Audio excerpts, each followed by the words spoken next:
Достар, біздің каналға қош келдіңіздер. Қоңырауға қол қойып, өткізбеу үшін қоңырауды басыңыз. Ойлан да байы. Наполеон Хилл. Кіріспе. Кітабының ғажайыптары. Клемент Стоун ғажайып дегеніміз таңғаларлық әрі ерекше жағдай, жетістік немесе құрал.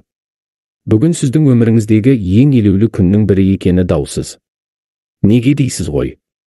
Себебі сіз Наполеон Хиллдің Ойлан да байы деп аталатын кітабын оқуға отырдыңыз.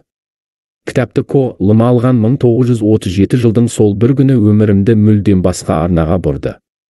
Миллиондаған жан үшін дәл осы еңбек жарқын өмірге жол нұсқар бағдаршамға айналып, нағыз ғажайыптың боларына сенемін. Ғажайып дегеніміз не? Нағыз ғажайып топ болып немесе жеке өзің жұрт мүмкін емес деген дүниені жасау. Алдымен қандай да бір ой туады, ойдан кейін ниет. Ниеттен соң мақсатқа жеткізер нақты қадамдар жасалады.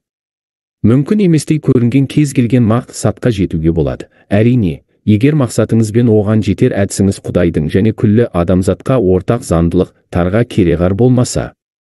Осы кітапта баяндалған жетістікке жетудің қағидасын ұстана отырып, үлкен белеске шыққан екі аяғы жоқ бір жігіт туралы айтқым келіп отыр. Қазір ол жігіт өзінің еңсерілместей көрінген мақсатына жетуге таяу. Адам ресурстарын зерттеу орталығы Геней Вискарди мырзаны мүгедек жандарға көрсеткен қолдауымен осы орталық тың көмегімен қол жеткізген жетістіктер үшін Наполеон Хилл атындағы алтын медальмен марапаттаған еді. Генри Вискарди мырзаға сөз берілгенде, ол аяғын сылтып басқанымен мінберге еңсесін тік ұстап келіп, Наполеон Хилл сияқты ұлы адам атындағы медальмен марапаттағанда ырыңыз үшін алғысым шексіз. Басымнан өткерген кейбір жайт, тарға байланысты мен бұл марапатпен мақтанамын. Өйткені бұл жарық әлемге екі аяқсыз келіп едім. Қайырымдылыққа берілген қаражат есебінен 7 жыл ауруханада жаттым. Ол уақытта 27 жасымда аяқ орнына киген протезім де жоқ еді. Өмірімнің сол бір нәубетке толы жылдарында өзімді қорсанап, әйтеуір аман қалуды ғана ойлаған күндерім де болды. Ашынғанда қояр мен неге мүгедек болып тудым деген сұрағыма анам, мүгедек бала дүние есігін ашар сәт туғанда, Құдай бұл бала қай отбасында дүниеге келу керек деген мәселе бойынша кеңесшілерін жинап ақылдасыпты. Сонда Құдай мүгедек балаға Вискардилер отбасы шексіз мейірімін төгеді деп, кесімді сөзін айтқан екен деген жұбату сөзін айтып, уататын. Дәл осылай біздің мемлекетіміз жайлы да айтуға болады. Мен Американы сүйемін. Осы елде қиялдаған дүниелі ірім жүзеге асты. Еркіндікті сезіндім, тағдырым өз қолымда екенін ұқтым. Маған арбаға танылған мүгедектің тағдырын емес, дені сау жұрт қатарлы өмір сүру бақыты бұйырды. Төрткүл дүниенің қай шетінде сүйгеніме қосылып, тағды ырымның қожасына айналалар едім. Қайсы бір елде емін еркін өмір сүріп, өз ісім болар еді. Тағдырымда үлкен бетбұрыс болған сәттен бері де бір неше жыл өтті. Бір дәрігер қазіргі протезді алғаш аяғыма кигізгені. Ол уақытта протез сатып алар қаражатым болмады. Сонда дәрігер, бұл саған менің сыйлығым, мүмкіндігім болса, сен де біреуге көмек қолын соз. Протезге берген төлемін сол болсын деді. Сөйтіп оған өзге мүгедектерге көмектесемін деп уәде берген едім. Сіздерге де уәде беремін. Жер бетінде тағдыр тәлкегімен күресуге даяр соңғы мүгедек қалғанша, өлместің күнін көрмей, жарқын өмір сүрулер үшін барлық күш-жігерімді сарп етуге даярмын. Естеріңізде болсын, үміт мақтан емес, міндет. Үміттену деген армандау емес. Үміттену қиялындағы дүниені іске асыру. Үлкен арманы бар, және сол арманы орындалу үшін аянбаған жан Құдайдың нағыз сүйген адамы. Алмаған келер болсақ, мен жұрт секілді өмір сүргім келмейді. Басқалар сияқты болмау менің қалауым. Өмірден із дегенім, аш бәледен қаш бәле деген ұстаным емес, жетістікке жету. Тәуекелге бас тіккім келеді. Армандап, арманыма ұмтылып, қателесіп, қателікті түзегім келеді. Қазіргі күйімді мүгедектікке төленетін жәрдемақыға еш айырбастамаймын. Бостандығым мен арымды ештеңемен алмастырмаймын. Кеудемді тік ұстап, өздігімнен әрекет етіп, бейнетімнің зейнетін көру менің алдыңғы буыннан келіп жеткен хақым. Жалпақ әлемге мақтанышпен көз тастап, мұны мен істедім деп айтуға толықтай ақым бар.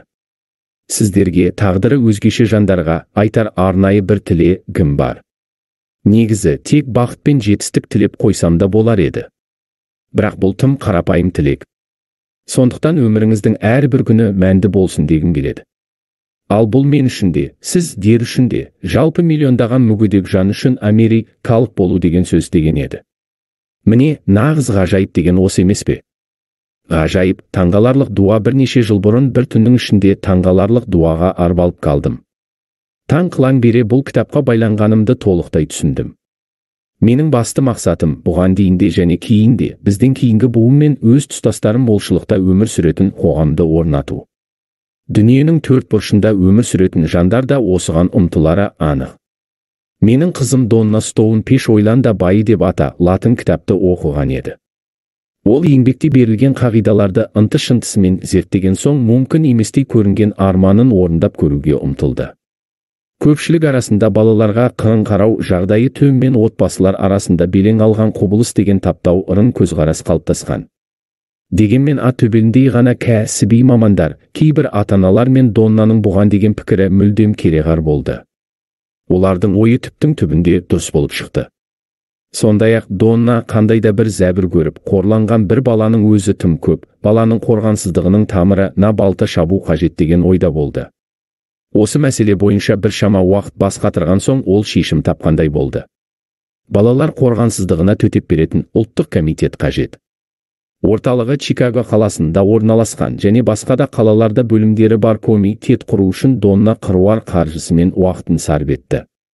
Ақырында, жарнама бойынша ұлттық кеңестен қолдау тауып, газет, журнал, телевидение, радио және үлкен компаниялардың стендтерін пайдалана отырып, күллі Америка жұртшылығының назарын балалар мәселесіне аудара алды. Ғажайып, өмірдегі басты мақсат бұл кітаптан ең алдымен мақсатыңызды айқындап, соған жетуге деген құштарлықты табасыз. Хилл мырзаның пікірінше, аталған еңбек барлық мақсаттарға жетудің баспалдағы тәрізді. Ғажайып, жасампаз ой компьютер біздің миымыз бен жүйке жүйеміз сияқты жұмыс істейді. Біздің ішкі компьютеріміз жалғыз қалған сәтімізде эмоциямызды тізгіндеп, ойымызды жүйелей алады, әрі тағдырымызды айқындауға септеседі. Дегенмен ішкі қуатымызды машықтандыру үшін уақыт деп аталатын дүниемізді құрбан қылуға тура келеді. Сондықтан күн сайын жарты сағат тай уақытыңызды жасампаз ой ойлауға жұмсаңыз. Өте өзекті процесс барысында бар назарыңызды атқарыңыз келген іске шоғырландырып, жерінген немесе уақытыңызды босқа сарп ететін дүниелерді санаңыздан шығарып тастаңыз. Бұл әрекет ұйқыдан ояна сала және күні бойы бірнеше мәрте күнделікті орындайтын әдетіңізге айналсын. Мұны мақсатыңызға жетуге себеп болатын оңтайлы сәт туғанын аңғару үшін орындау қажет.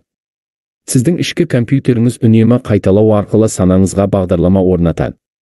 Ғажайып, өз өміріңді бақылау, өміріңіздегі кейбір сәттерді қадағалап, елемейтін болсаңыз, күтпеген оқиғалар болуы мүмкін. Оны болдырмас үшін ең басты мақсатыңызға қаншалық жақындай түскеніңізді талдап отырғаныңыз жөн. Ойланда байы еңбегі нағыз ғажайып осы кітапты қолыңызға алуыңыздың бірнеше себебі болуы мүмкін.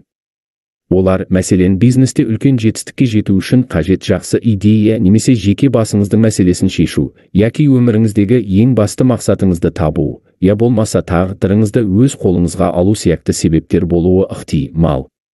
Кітап беттерінен сіз ақылыңыздың шексіз мүмкіндіктерін ашып, потенциалыңызды іске асыратын жасампаздық қасиеттеріңізді қалай қолдануға боларын табасыз.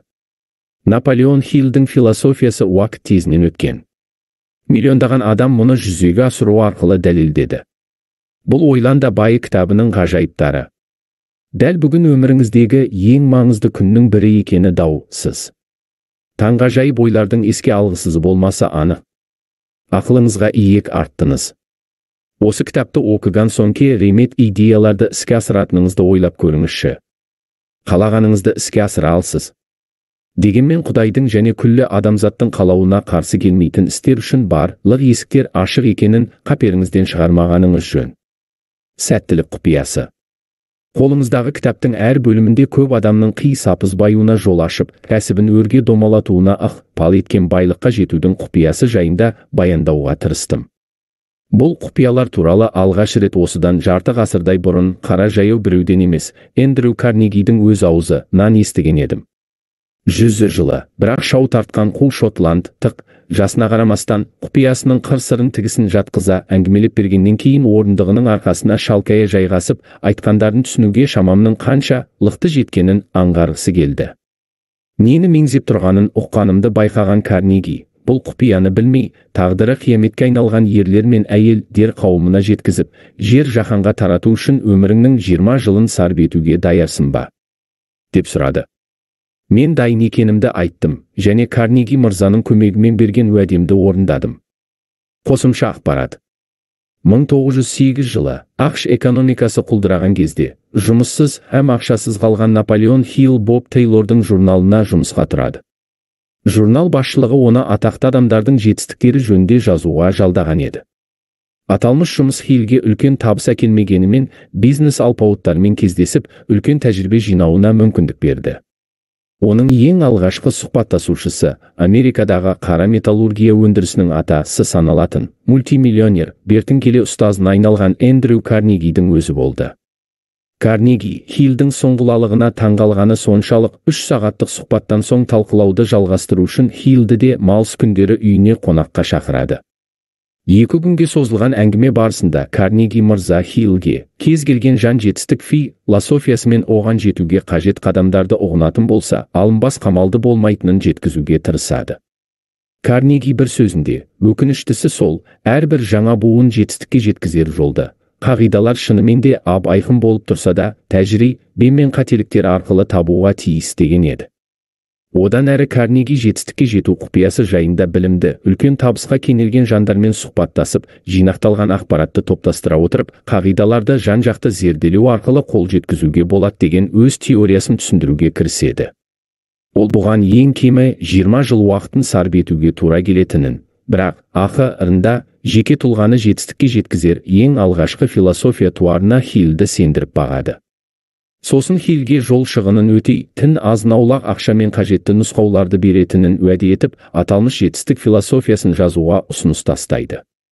Хиллге Карнегидің ұсынысын қабылдау үшін бар жоғы 29 секунд жеткілікті болды.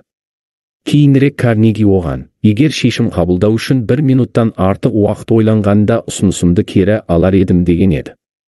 Өйткені қолында барша қажетті фактілер бола тұра, дереу шешім қабылдай алмаған жанның дұрыс шешімді іске асыра алуы екі талай. Қолыңыздағы кітап Хилл мырзаның табандылығы мен іске деген адалдығының арқасында ғана жазылғанын естен шығармағайсыз.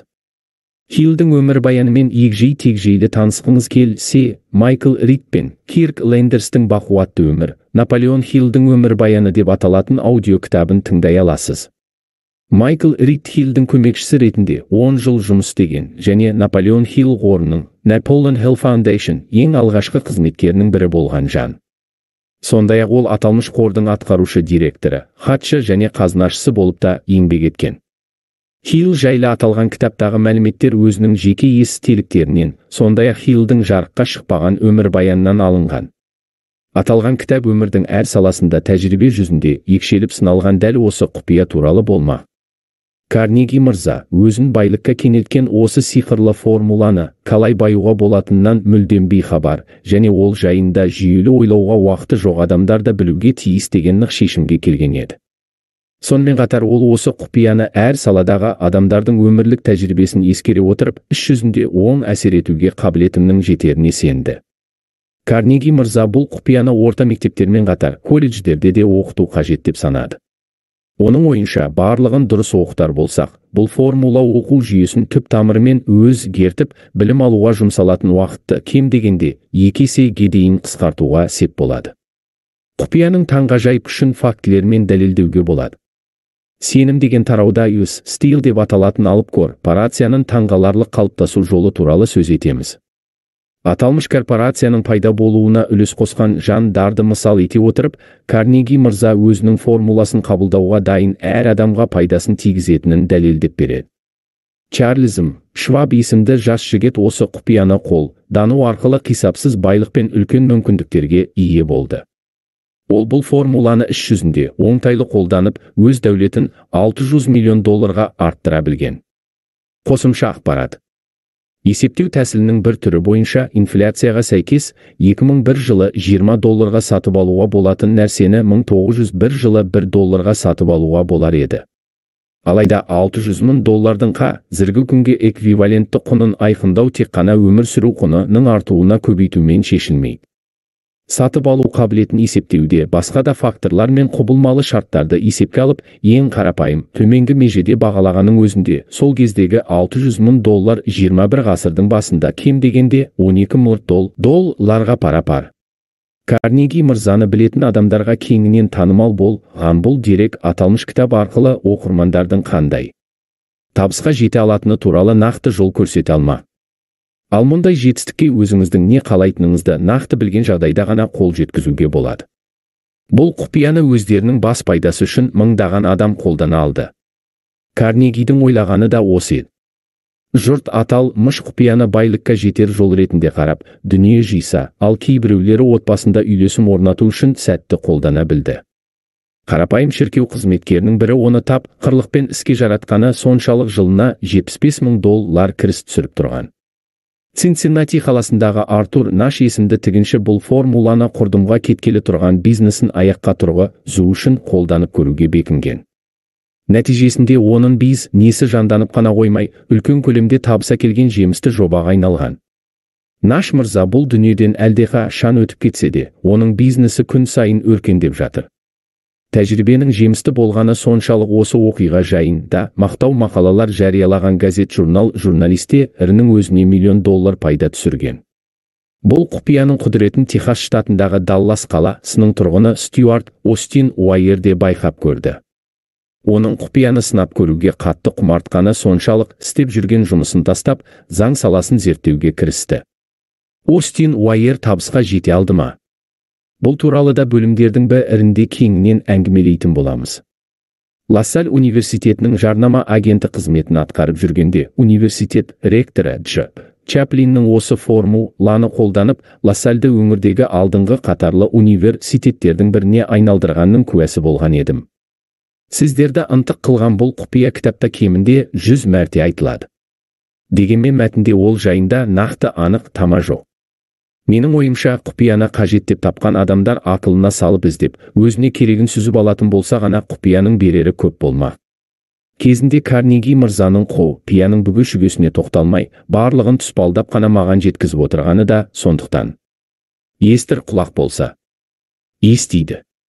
Егер сіз өміріңізге елеулі өзгеріс енгізуге дайын болсаңыз, кітаптың әр бөлімінен бір құпиядан тауып отырарыңыз анық. Бұл құпияны қалайша тез аңғаруға боларын айта алмаймын. Себебі барлығын тайға таңба басқандай айқындап берген жарамайды. Құпияны ақылға салып, астарындағы дүниені саралай алған жан ғана игілігін көреді.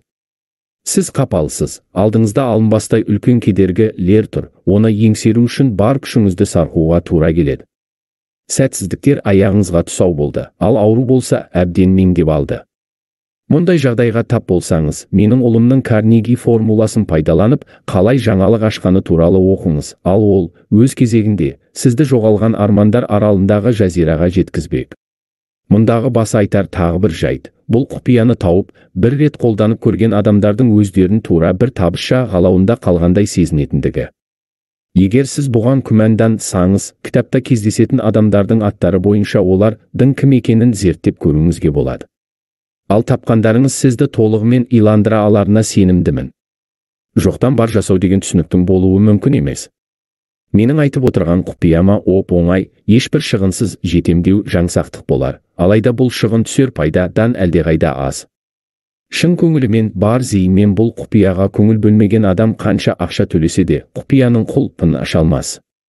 Оны жай бере салуға болмайды, сатып та ала алмайсыз, себебі таяқтың екі ұшы бар екенін естен шығармағайсыз. Ал таяқтың бір ұшы бұл құпияны ашуға дайын адам дардың құзырында.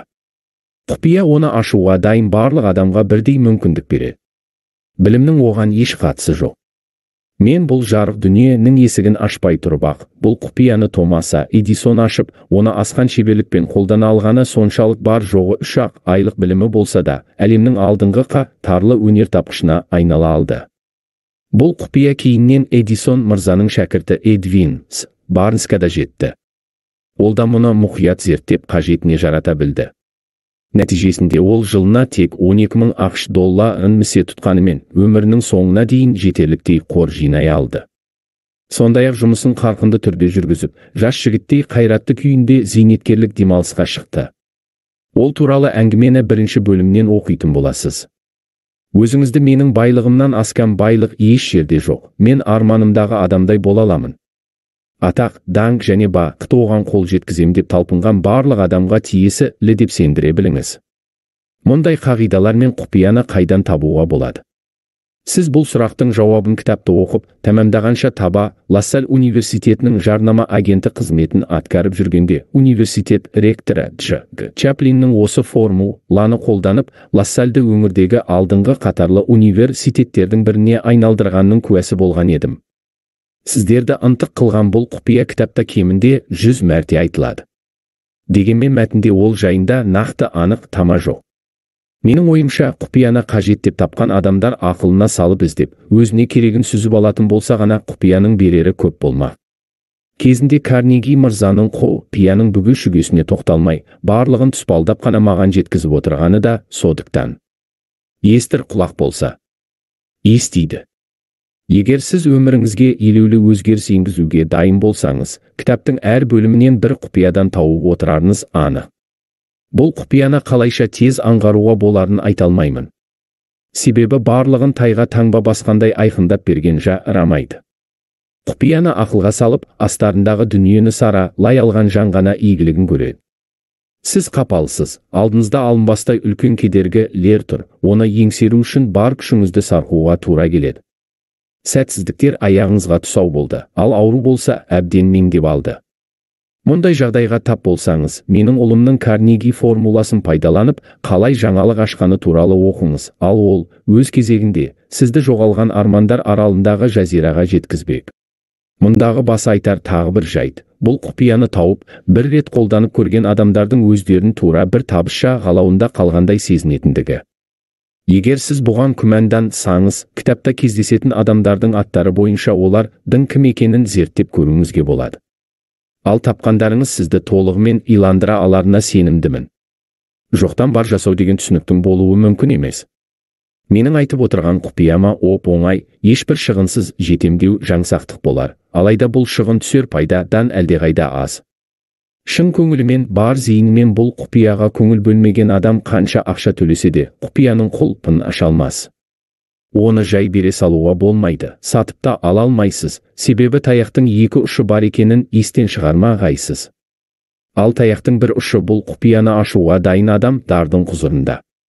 Құпия оны ашуға дайын барлық адамға бірдей мүмкіндік береді. Білімнің оған еш қатысы жоқ. Мен бұл жарық дүниенің есігін ашпай тұрып-ақ, бұл құпияны томаса. Эдисон ашып, оны асқан шеберлікпен қолдана алғаны соншалық бар жоғы 3 айлық білімі болса да, әлемнің алдыңғы қатарлы өнертапқышына айнала алды. Бұл құпия кейіннен Эдисон мырзаның шәкірті Эдвин Барнсқа да жетті. Ол да мұны мұқият зерттеп қажетіне жарата білді. Нәтижесінде ол жылына тек 12.000 ақш долларын місе тұтқанымен өмірінің соңына дейін жетерліктей қор жинай алды. Сондай-ақ жұмысын қарқынды түрде жүргізіп, жас жігіттей қайратты күйінде зейнеткерлік демалысқа шықты. Ол туралы әңгімені бірінші бөлімнен оқитын боласыз. Өзіңізді менің байлығымнан асқан байлық еш жерде жоқ. Мен арманымдағы адамдай бола аламын. Атақ, даңқ және бақыт оған қол жеткізем деп талпынған барлық адамға тиесілі деп сендіре біліңіз. Мұндай қағидалар мен құпияны қайдан табуға болады? Сіз бұл сұрақтың жауабын кітапты оқып, тәмамдағанша таба алуыңыз керек. Ол жауап ең бірінші бөлімде немесе ең соңғы бетте болуы да ғажап емес. Карнеги мырзаның ұсынысын қабылдап, соған байланысты 20 жыл бойы зерттеу жұмыстарын жүргізу барысында атағы әлемге жайылған жүздеген әйгілі адаммен жұмыс істедім.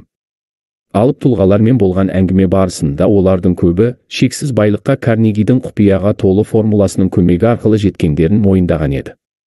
Олардың арасында Генри Форд автомобиль компаниясының негізін қалаушы. Ол өз ісін көк тиынсыз және аз-маз біліммен ғана бастап, Америка тарихындағы өз білігімен ең табысты бизнесмендердің біріне айналған адам. Уильям Ригли кезбе сатушы. Ол клиенттерге сатып жатқан тауарынан гөрі сатып алғаны үшін сыйлық ретінде беретін сағызының көбірек ұнайтынын байқап, өз компаниясын құрады. Джон Уанамекер сауда ханзадасы ретінде танымал. Әлемдегі алғашқы әмбебап сауда үйін құрған және маркетинг саласында клиенттерге қызмет көрсетуде инновациялық жаңалықтармен және қызметкер бенефитін ұйымдастырумен көзге түскен. Джеймс Хилл империя құрушысы ретінде танымал. Трансконтинентальдық ұлы солтүстік темір жолын салған. Сонымен қатар Американың батысындағы шаруа қожалықтарының дамуына көмек тесіп, Американы Азиямен жалғайтын кеме жолдарын ашқан. Джордж Паркер шәкірттерінің қаламсабын жөндеуден шаршап, жаңа дизайн ойлап тапқан мектеп мұғалімі. Parker Pen компаниясының негізін қалап, қарапайым идеяны табысқа айналдырған жан. Статлер кедей пастордың баласы. Еңбек жолын қарапайым курьер болудан бастап, Стайлер қонақ үйлер желісін ашқанға дейін жоғары өрлеп көтерілген. Аталған қонақ үйлер люкс сапасымен және күлімдеп қызмет көрсету ерекшелігімен әйгілі болған. Хенри Л. Дайерти 12 жасында Колумбия газ кеңсесінде еңбек жолын бастап, кейінірек 53 коммуналдық кәсіпорынға иелік етті және табиғи газ бен мұнай өндіруге қажетті 140 өнертабыс түрін патенттеген табысты жан. Сайрус Хак Кертис ауыл шаруашылығы жайында жазатын апталық басылымды шығарудан бастаған ол, оны Larry's Home Journalға айналдырды. Бертін келе Saturday Evening Post'ты құрды. Содан кейін ірі газет империясын қол астына біріктірді. Джордж Истман Carrick Company'ді ойлап табушы әрі негізін қалаушы. Ол фотосуретті көпшілікке қолжетімді қылған, көптеген инновацияны ойлап тапқан, әрі киноиндустрияны өзгерткен адам. Чарльз М. Шваб, Эндрю Карнегидің оң қолы, әрі Carnegie Steel Company'дің президенті. Өз Steel компаниясының құрылуына түрткі болған келіссөзді жүргізіп, ақырында Bethlehem Steel компаниясын құрған адам. Теодор Рузвельт, Америка құрама штаттарының 26-шы президенті. Джон У. Дэвис, заңгер әрі саяси көшбасшы. Ол президент Удро Вилсонның бас солиситоры болды, ал кейіннен Ұлыбританияға елші болып тағайындалды. Эльберт Хаббард, философ, The Fro журналының баспагері және Roy Crofters Artist суретшілер ұйымының негізін қалаушы. Ол сондай-ақ Message to Гарсияға хат және басқа да бестселлердің авторы. Уилбур Райт, велосипед дүкенінің иесі. Інісі Орвиллмен бірге ауыр қоз, ғалтқышты ұшақпен алғаш рет әуеге көтерілген америкалық. Олар әуе жолдары өнеркәсібінің пионерлері болған еді. Уильям Дженнингс Брайан газет шығарушы, президенттікке үміткер. Президент Уильям Маккинлидің қол астында мемлекеттік хатшы болған адам. Алайда ол Monkey Trail маймыл әсі деген атпен белгілі Джон Скопусқа қатысты сот ісі кезінде креационизмді жақтаушы заңгер ретінде кеңірек танымал болған жан. Доктор Дэвид Стар Джордан педагог, ғалым және 50-ден аса кітаптың авторы. Ол Индиана университетінің ең жас ұлттық президенті және Стэнфорд университетінің алғашқы президенті болды. Дж. Огден Армор отбасының ет сататын дүкеніне мұрагерлік арқылы қол жеткізіп, оны 3000-нан аса өнім түрін шығаратын конгломератқа айналдырды. Кейін Chicago Cubs компаниясының иесіне әрі National City Bank директорына айналды. Артур Бриспен, күрескер журналист және түрлі басылымдарға жазатын колумнист. Ол барша ірі жаңалық агенттіктері тарапынан сұранысқа ие болды, әрі ең көп оқылатын, өз дәуіріндегі ең жоғары ақы төленетін журналистке айналған. Доктор Франк Гонзалес, чикаголық дін уағызшысы. Оның уағыздарының әсері мықты болғаны сонша Филипп Армор оған Armour Institute of Technology құруға $1 миллион берген еді, және Гонзалес кейін осы институттың директоры болды. Даниэл Уиллард, Railroad компаниясының 30 жылдан аса президенті болды. Огайо штатындағы Уиллард қаласы оның атымен аталды. Кинг Джилетт, кезбе саудагер әрі тума талант. Пойызда жүріп келе жатып қырынбақ болғанда, оның ойына қауіпсіз ұстара жасау идеясы келеді. Бұл идеясы кейіннен алып корпорацияның негізін қалауына алып келді. Ральф А. Уикс, International Correspondence Schools президенті. Ол Наполеон Хиллдің түрмедегілерге білім беру мен реабилитациялау үшін құрылған Intro-Wall Institute'ке қаржылық қолдау көрсеткен. Сот Даниэл Райт, Наполеон Хилл Bob Taylor's Magazine'де жұмыс істеп, оған Эндрю Карнеги жайлы жазуды тапсырған уақытта білім алған Georgetown Law School оқу ордасының оқытушысы. Джон Д. Рокфеллер жиған терген $1000 әкесінен қарыз алған $1000 қосып, керосин компаниясын құрып, оны алпауыт Standard Oil компаниясына әлемдегі ең ұлы табысты істің біріне айналдырған адам. Томас Эдисон, өнертапқыш әрі кәсіпкер, ол электр шамын, фонограф пен бейне камераны жетілдірген және 1000-нан аса өнертабыс түрін патенттеген тұлға. Фрэнк А. Вандерлип, журналист, қоғамдық реформатор және миллионерге айналған кедейдің баласы. Ол қазір Citibank деп аталатын National City Bank'тің президенті және қаржы министрінің көмекшісі атанды. Улуорд әмбебап дүкенде қызметкер болған ол мөлшерлі бағамен сату мен өзін-өзі қызмет көрсету идеяларының бастамашыларының бірі болды. Ол сондай-ақ Woolworth 5 және 10 Cent Stores дүкендер желісін құру арқылы бөлшек сауда табиғатын түбегейлі өзгерткен жан. Капитан Роберт А. Доллар өз ісін батыс жағалауда ағаш тасу үшін сатып алынған кішкентай қайықтан бастаған ол, люкс лайнерлері бар ақш туын желбіретіп жүзетін ірі Float Dollar Steamship компанияды құрды. Эдуард А. Филен, Бостон дүкендерін құрушы, дистрибьютерлік пен марчендайзерліктің революциялық тәсілдерін ойлап тапқан жан. Сондай-ақ ұтымды келісім-шарт концептін құрумен аты мәшһүр болған бизнесмен. Бір Эдуинс, Барнс, Томас Эдисон серіктесі болған жалғыз адам. Ол Эдисонның ақауы бар диктофонын сәтті сата білгені сонша кейінірек компаниядағы ең беделді жандардың біріне айналып, мультимиллионер атанған. Артур Неш, Цинциннатидегі киім өндіруші. Дағдарысқа ұшыраған бизнесіне Карнегидің қағидаларын қолдана отырып, жетістікке жеткені соншалық, газеттер оны Нештің алтын ережесі ретінде атап, даңқ шыққан жан. Кларенс Дарроу, заңгер, жұрт алдында тіл безеген оратор және бір көрген жандардың тірегі ретінде атағы шыққан жан болды. Скопустың Monkey Trail, маймыл ісі, аталып кеткен сот процесінде эволюция теориясын қорғаған ол, бәлкім, заңгер ретінде көбірек даңққа бөлінген болса керек. Удро Вильсон, 1913-1921 жылдар аралығындағы ақштың 28-ші президенті. Уильям Хавард Тафт, 1909-1913 жылдар аралығындағы ақштың 27-ші президенті. Лютер Бербанк, дақылдардың сапасын арттыру мақсатында 800-ден аса жаңа өсімдік түрін шығарған ғалым, әрі әлемдегі астық қорын ұлғайтуға септескен әлемге әйгілі бағбан. Эдуард У. Бок, 6 жыл ғана оқығанына қарамастан, 20 жасында Ladies Home Journal'дың редакторы болған және оның әлемдегі ең кең тараған журналға айналуына әсер еткен еді. Фрэнк А. Манси, Argosy журналын шығару үшін жұмысын тастап кеткен телеграфист. Бертін келе Washington Times пен New York Herald кіре, тің газет империясын құрған табысты жан. Элберт Гарри, сол дәуірде әлемдегі ірі корпорация А.С. Steel'дің төрағасы. Ол бұл алып корпорацияның алғашқы ірі жобасы Gary Works болат құю зауыты мен Индиана штатындағы Гери қаласының құрылысын басқарды. Доктор Александр Грахам Белл телефонды ойлап табушы ретінде көбірек танымал, ол сондай-ақ таспаға жазу құрылғыларында жетілдірген. Авиация саласында да жетістікке жеткен және National Geographic Society'дің ұлттық география қоғамы құрылтайшысы болды. Джон Х. Паттерсон, National Cash Register, Anchor президенті, жарнама саласында көрегендігімен танылды және Anchor'ды осы саладағы көш басшы қылу қолынан келген сату ісінің білгірі. Джулиус Розенвальд, пошта қызметінің болашағын болжай білген шағын кәсіпкер, ол Sears, Roebuck Co. компаниясының 25%-ын сатып алды және Ричард Сирспен бірге оны Америка бизнесінің символына айналдырды.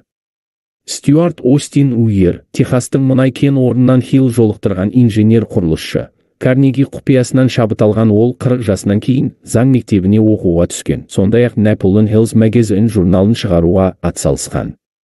Доктор Фрэнк Крейн, атақты психолог, эссеші және The Price of Liberty, бостандық құны, Pragmatism, прагматизм, The Duty of the Rich, байлардың міндеті, және How to Keep Friends, досты қалай сақтаймыз, секілді бөлімдері бар 4-minute essays, 4 минуттық эссе көптомдығының авторы. Джек Чаплин, LaSalle Extension University президенті. Ол уақытта Наполеон Хилл аталмыш университеттің жарнама және сату бөлімінде жұмыс істеген. Сол жерде жүргенде Хилл алғаш рет өзінің адамдарды ынталандыру талантын байқаған болатын. Дженнингс Рэндольф, әуе компаниясының атқарушы директоры, конгрессмен, содан соң Батыс Вирджинияда сенатор болған адам. Ол өмір бойы Наполеон Хиллдің табынушысы болып өтті, және дәл осы кісі Хиллді президент Франклин Делано Рузвельттің кеңесшісі болуға шабыттандырды. Бұл тізімге енген тұлғалар Карнеги құпиясын жете түсініп, тәжірибе жүзінде іске жарата алған, сөйтіп өмірде де, қаржы мәселесінде де үлкен жетістікке қол жеткізген, аттары әлемге әйгілі жүздеген америкалықтың бір бөлшегі ғана. Қосымша ақпарат. Наполеон Хиллдің айтуынша, бұдан алдыңғы тізімге Ойлан да байы кітабын жазардан бұрын сұхбат алған 500-ге жуық мультимиллионер мен қандай да бір жетістікке жеткен адамдар кірген. Ол басылым жарық көргеннен кейін, өзі аралас-құралас болған сондай таңғаларлық жандарды, және өзімен жеке кездесу мүмкіндігі болмаған, бірақ өз жетістігін осы кітаппен байланыстыратын тұлғалардың атын қоспаған. Наполеон Хиллдің Ойлан да байы кітабының арқасында бір шама жан миллионер атанған деген қауесет бар. Сондай-ақ аталмыш еңбек мотивациялық еңбектер жазған, жігерлендіруді мақсат тұтқан тұлғалардың барлығына дерлік шабыт сыйлаған деседі. Хиллдің еңбегіне арқа сүйемейтін мотивация ораторлары жоқ, тың қасы. Оның ықпалын ертеректегі замандастары Дейл Карнеги мен Норман Уинсент Пилдің туындыларынан да көруге болады. Кейінірек Клемент Стоун, Мандино және Эрл Найтингейл сияқты табысты авторлар мен ораторлар Наполеон Хиллдің тікелей өзімен немесе Наполеон Хилл қорымен бірлесе жұмыс істеді. Хиллдің қағидаларының жаңғырығын Уолли Амос, Кей Эш, Кен Бланшар, Аделаида Брай мен Жанға жайлы тауық сорпасының авторлары Джек Кенфилд, Марк Виктор Хансен, Дебби Филдс, Шакти Гауин, Джон Грей, Сюзан Джефферс, Брюс Дженнер, Карли Ғаламат Джонс, Томми Ласорда, Арт Линклеттер, Джоан Ланден, дәрігер Максвелл Малтс, Джеймс Редфилд, дәрігер Берни Сигел, Хосе Сильва, Брайан Трейси, Лилиан Вернон және Деннис Уэйти сияқты тұлғалардың кітаптарынан табуға болады. Жасампаз жандардың 7 дағдысы кітабының авторы Стивен Кови Наполеон Хилл еңбегінің өзіне тигізген әсері жайында көп сөз еткен. 21 ғасыр басындағы мотивация саласындағы ең табысты автор әрі оратор саналатын Энтони Роббинстің өзі Наполеон Хиллді кумирім деп атаған. Осы орайда аталмыш құпияны қолдану арқылы баюға тырысқан, бірақ арманына қол жеткізе алмаған бірде-бір адамды кездестірмегенімді айта кеткен жөн. Бұл құпияның сырын ашпай-ақ өздерін танытып, табысқа жеткен адамның жоқ екенін де еске сала кеткен дұрыс. Осы айтылған жайттарды назарда ұстай отырып, мен тұлға ретінде өзін-өзі тануға қажетті білімнің ажырамас бөлігі тәрізді бұл құпияның білім деген ұғымнан әлдеқайда маңызды екенін түсіндім. Олай болса, білім деген не? Бұл сұрақтың да толыққанды жауабын осы кітаптан таба аласыз. Өміріңізді өзгертетін елеулі сәт. Аталмыш кітапты оқу барысында сіздер қайталап айтып отырған құпияға күтпеген жерден тап боласыздар. Сондай ғажайыптың да болатынына дайын болыңыз. Ал ол ғажайыпты сіздің айнытпай танитындығыңызға еш күмәнім жоқ. Ол құпияны тапқан кезде, мейлі ол кітаптың басы, аяғы болсын, сәл кідіріп, сағатқа көз салыңыз, осы мезеттен бастап сіздің өміріңіз түп тамырымен өзгеруі мүмкін.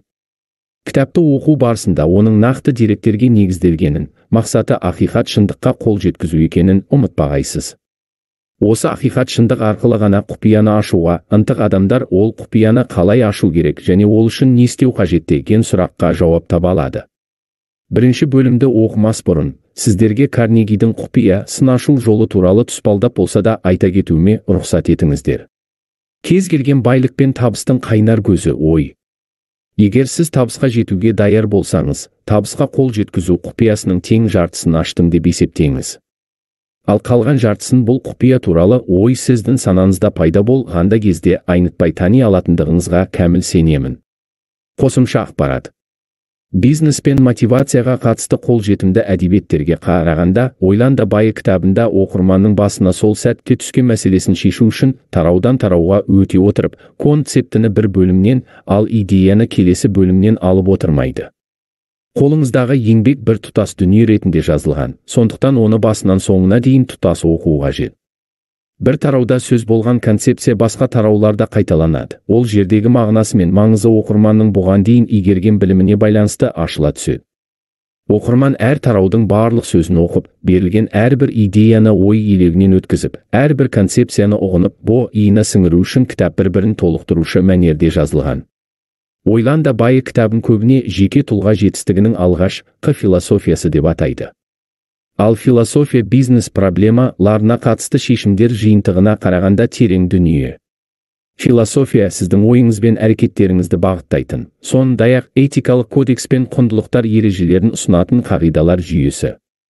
Бұл кітап сіз ойлаған нәрселерді ғана емес, сіз дін қалай ойлайтыныңызға да тікелей әсер ететін болады. Кітаптың соңғы басылымын әзірлеу барысында мазмұны қазіргі бизнес ахуалына сай келетініне кепілдік беру үшін барлық тарауды саралап шықтық. Ақпарат ескірген немесе қазіргі практикаға қайшы тұстары болса, ескі мәтінді бүгінгі күннің өлшеміне лайықты етіп толықтырып отырдық. Ойлан да байы еңбегінің түпнұсқа басылымының басты ерекшелігінің бірі, Наполеон Хилл әр тарауда Америкада жетістікке жеткен ең табысты мультимиллионерлерге қатысты нақты өмірден мысалдар келтіріп отырады. Ал аталмыш басылымда Хиллдің барлық мысалдары сақталған, сондай-ақ редакторлар заманауи мысалдар мен қазірде асығы алшысынан түскен жандардың басынан кешкен оқиғаларын кіріктіріп отырды. Бұл Хиллдің қағидалары әлі күнге өзекті екенін, әлі де табысқа жетем деп ұмтылған жандарға жөн сілтейтінін айқындайды. Редакторлардың пікірінше, оқырманға қызықты болуы мүмкін қазіргі мысалдардан бөлек, біз соңғы даму үрдісі жайлы маңызды ақпар беретін жергілікті зерттеулерді де қостық. Ыңғайы келген тұста Наполеон Хилл философиясының түрлі қырларын толықты, ратын кітаптар мен басқа да материалдарды ұсындық. Техникалық тұрғыдан алғанда редакторлар жазылған мәтінге автордың көзі тірі секілді ұстаныммен қарады. Ал қазіргі филолог мамандар қате деп тапқан сөйлемдерді, ескірген пунктуация ережелері немесе басқа да мәселелермен бетпе-бет келген тұстарда, біз дәл қазіргі қолданыс ережесін пайдаланғанды жөн санадық. Бұдан ертеректегі басылымдармен таныс оқырмандар бұл нұсқада тарау саны өзгергенін байқайды. Ойлан да байы кітабының түпнұсқа басылымында реттік сан қойылмаған, еңбек автордан деп аталатын беташар тараумен басталатын. Бұл басылымда мәтін бір тарау деп аталған, әрі атауы сәттілік құпиясы болып өзгертілді. Келесі тараулар бірізді ретпен, қайтадан реттік санмен берілген және бұрынғы тәртіппен жалғасып отырады. Тек алдыңғы нұсқада секс трансмутациясының құпиясы деп аталған тарау сексуалдылық, харизма және креатив деп өзгертілді. Ал мәтін әйелдердің қазіргі қоғамда алатын орнын ескере отырып, қайта тұжырымдалды. Редакция ескертпелерінің барлығы түпнұсқа мәтіннен өзгеше леніп тұратын арнайы шрифтімен және стильмен берілген. Қисапсыз байлық пен кедейлік ойдың жемісі. Ой заттанады. Томас Эдисонмен серіктес болуды ойлаған адам. Шын мәнінде ой заттанады. Мақсатыңыз айқын және сол мақсаттарыңызды іс жүзінде, ақшаға немесе басқа да материалдық байлыққа айналдырамын деген қайтпас қайсар мінезіңіз болса, ол заттың құдіреті одан да арта түспек. Біраз жыл бұрын Эдвин Барнс ойлана алатын адам ғана байлыққа жетеді деген идеяға құрылған қағиданы ашты. Барнс бұл ойға бірден келе қойған жоқ. Эдисонның бизнестегі серіктесіне айналсам деген ұшқыр қиялы оны осы ойға жетеледі. Барнс арманының басты ерекшелігі нақтылық еді.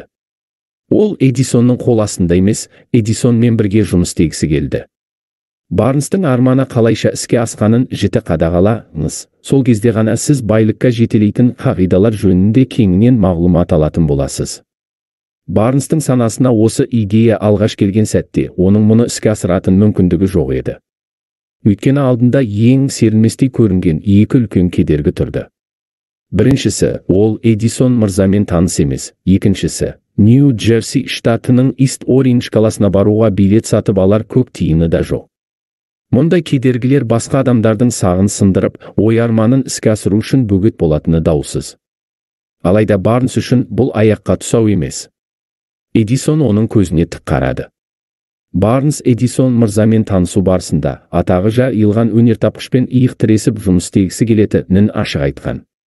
Бертін келе Эдисон мырза бір естелігінде Барнсты алғаш көргені жайында, Барнстың сыртынан қарап, көшедегі қаңғыбастың бірі ме деп қалдым. Алайда оның жүзіне зер салып, алдымда мақсаты айқын, ойлағанын жүзеге асырмай тоят таппайтын қайсар адам тұрғанын аңғардым. Егер адам бірәр сені ынты шынтысымен қалаған болса, және мақсатына жетер жолда ештеңеден тайынбаса, қалаған дүниесіне жетерін өмірде көпті көрген адам ретінде білемін. Сол себептен де мен Барнсқа мүмкіндік бердім. Себебі оның көзіндегі отты көрдім. Ал Барнстың жеткен жетістігі менің қателеспегенімді дәлелдеді деп жазған. Барнстың сырт келбеті кедергі келтірмеді. Эдисон жалындаған жасқа өз күшін сынап көретін мүмкіндік сыйлады. Себебі Эдисонға Барнстың сыр келбет емес, ақылы әсер еткен еді. Барнс алғашқы жүздесуден кейін ақ Эдисон мырзаның серіктесіне айналған жоқ. Ол тек аз ғана жалақаны месе тұтып, Эдисонның зертханасында жұмыс істеуге мүмкіндік алды. Уақыт сырғып өте берді. Барнс аянбай еңбек еткенімен мақсатына жететіндей қадамдар жасай алмады. Дегенмен Эдисонның әріптесі болам деген асқақ арманы күн санап жандана берді. Психологтердің айтуынша, адам баласы бір істі тындыра алатындай толысқан болса, шындығында сол іске тап болады. Барнс Эдисонның бизнестегі әріптесі болуға әбден дайын еді. Тіпті қиялдағы сол арман оны күннен күнге ширықтыра түскен болатын. Ол ешқашан, мен бұдан не ұтамын? Одан да сауда саттықпен айналысып кеткенім әлдеқайда артық емес пе деген сияқты ойға арбалмады. Керісінше, мен мұнда Эдисонның бизнестегі серіктесі болу үшін келдім. Және қандай жағдай болмасын, мені бұл ойымнан ешкім айныта алмайды деп өзін-өзі қамшылай түскен. Ол дегеніне жетті. Барлық адам алдына дәл осылай мақсат қойып, сол үшін аян бай еңбек ете алса, айналамыз құлпырып кетер ме? Өрімдей жас Барнс мұны сол кезде білмегенде болар. Алайда оның алғырлығы дегеннен қайтпайтын бір беткейлігі алда тұрған кедергіні еңсеруге күш-жігер беріп, жылдар бойы талмай іздеген мүмкіндігіне жол ашты. Мүмкіндік күтпеген жақтан келді. Барнсқа мүмкіндіктің есігі мүлдем күтпеген жақтан ашылды. Бұл біз айтқан құпияның тағы бір қыры. Өмірдің заңдылығы бойынша мүмкіндік мүлдем аңдамаған әрі күтпеген тұстан сәтсіздік пен жеңілістің киімін бүркеніп келеді. Осы себепке байланысты болар, адамдардың басым бөлігі басына қонған бақты аңдамай қалып жатады. Эдисон мырза дәл осы кезеңде өзінің зертханасында Эдисонның диктофоны деп аталатын жаңа құрылғыны жетілдіріп жатқан еді. Дегенмен сауда агенттерінің бұл аппараттың болашағына сенімсіздікпен қарағаны жасырын емес. Олардың ойынша бұл құрылғыны сатып алар жанның табы ла қоюы екі талай. Барнс болса бұл құрылғыны сата алатынына сенімді болды. Сөйтіп, уақыт оздырмай Эдисон мырзаға қызметін ұсынып, жұрт күмән келтірген істі атқара алды. Барнс диктофонды аз уақыттың ішінде сәтті сата алғаны соншалық Эдисон Барнспен келісімшартқа қол қойып, диктофонды елге тегіс таратуына келісімін берді. Ақыр соңында Барнс шексіз байлыққа кенелді. Осылайша ойлансаң, байлыққа кенелесің деген қағиданың еске жарайтынын дәлелдеп берді. Шынтуайтында Барнстың диктофондарды сатып, қанша табысқа кенелгенін білмеймін. Мүмкін 2-3 миллион доллардың айналасында болар. Аталмыш мысалдың түйіні ақшаның көлеміне келіп тірелмесе керек. Бар мәселе Барнстың көзге көрінбейтін білім деп аталатын жинаған байлығы материалдық байлығынан гөрі 1000 есе құнды екендігінде жатса керек. Ол қол жеткізген білім мен қағидаларды қатаң сақтау арқылы ойды іске және материалдық байлыққа айналдыруға болады деген мәшһүр қағиданы іске жарата білді. Барнс өзін ұлы Эдисонның серіктесі ретінде ойшаға алды. Қалталы азаматқа түптің түбінде айналамын дегенге сенді. Ал бұл іске алғаш аяқ басқанда Барнстың бойында өзі не деген сеніммен алға қойған мақсатқа жеткізер табандылығынан басқа ештеңесі де болмаған еді. Алтынға 3-ақ қадам қалғанда көп адамның сәтсіздікке ұрынуының басты себебінің бірі уақытша тап болған қиындықтарға бола жасалған істің барлығын тәрк етуі еді. Барлық жанның басынан осындай жағдай өткені анық. Америкада алтын іздеу басталғандар, Дерби мен оның ағасы да алтынның арбауына елігіп, Колорадодан бірақ шыққан. Ол нағыз алтынның адамдардың ойында жатқанын, ой арқылы жерде жатқан алтыннан да көп байлыққа қол жеткізуге болатынын сол сәтте аңдамаған болар. Дегенмен дәл сол сәтте басын бәйгеге тігіп, қолына күрек ұстап алтын қазуға кіріскен. Бір жетіге созылған ауыр жұмыстан кейін олар жарқыраған саф алтынның үстінен түсті. Тапқан алтынды қазып алу үшін де техника қажет. Олар еш дабыра тудырмай-ақ тапқандарының бетін жай ғана құммен жауып, ат басын Мэриленд штатының Вильямсбург қаласына бұрды. Өз туған туыстарының ортасына қайтып оралған соң, Дербидің ағасы туысқандары мен кейбір көрші қолаңына тапқан олжасы туралы әңгімелеп берді. Барлығы бірлесіп, қажетті техникаға жетерліктей ақша жинап, сол ақшаға сатып алған техникасын алтын кеніне қарай жөнелткен соң, Дерби мырза мен оның ағайы кенішке қайтып оралды. Қазылған алтынның алғашқы бөлігі машинаға тиеліп, зауытқа жөнелтілді. Алтынды қайта өңдегеннен кейін олардың ашқан кені Колорадодағы ең үлкен кеннің бірі екені анықталды. Енді бірнеше мәрте алтынды жөнелтетін болса, кеткен шығынның орны толып, қалғанның барлығы өз қалталарына түседі. Осылайша шіріген байға айналмақ. Жер тереңдеп қазыла түскен сайын Дерби мен оның ағайынның арманы көкке самғай түсті. Кенет олар бір келеңсіз дікке тап болды. Алтын кенінің қайнар көзі ізім-ғайым жоқ. Бәр және болып қалар деген үмітпен олар бұрғылауын жалғастыра берді. Ақырында ұңғыманың ақырына дейін жетті. Ал алтынның ұшығы да көрінбейді. Олар қолды бірақ сілтеп жөндеріне кетті. Сәтсіздікке ұшыраған алтын іздеушілер техникаларын ескі құсқы заттарды жинаумен айналысатын адамға бірнеше $100 ғана сатып, ауылдарына қайтты.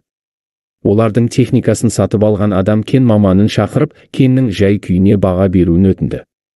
Маман оған ағайындылардың басты қателігі алтынның жалған арқауының артынан бұрғылап, жаза басқанын түсіндірген. Оның есебі бойынша алтын арқауы Дерби мен оның ағасы бұрғылауын тоқтатқан жерден 3 фут төмен жерде жатыр. Шынымен де солай болып шықты. Техниканы сатып алған әлгі адам сол бір кеннен $1,000,000 ақша тапты.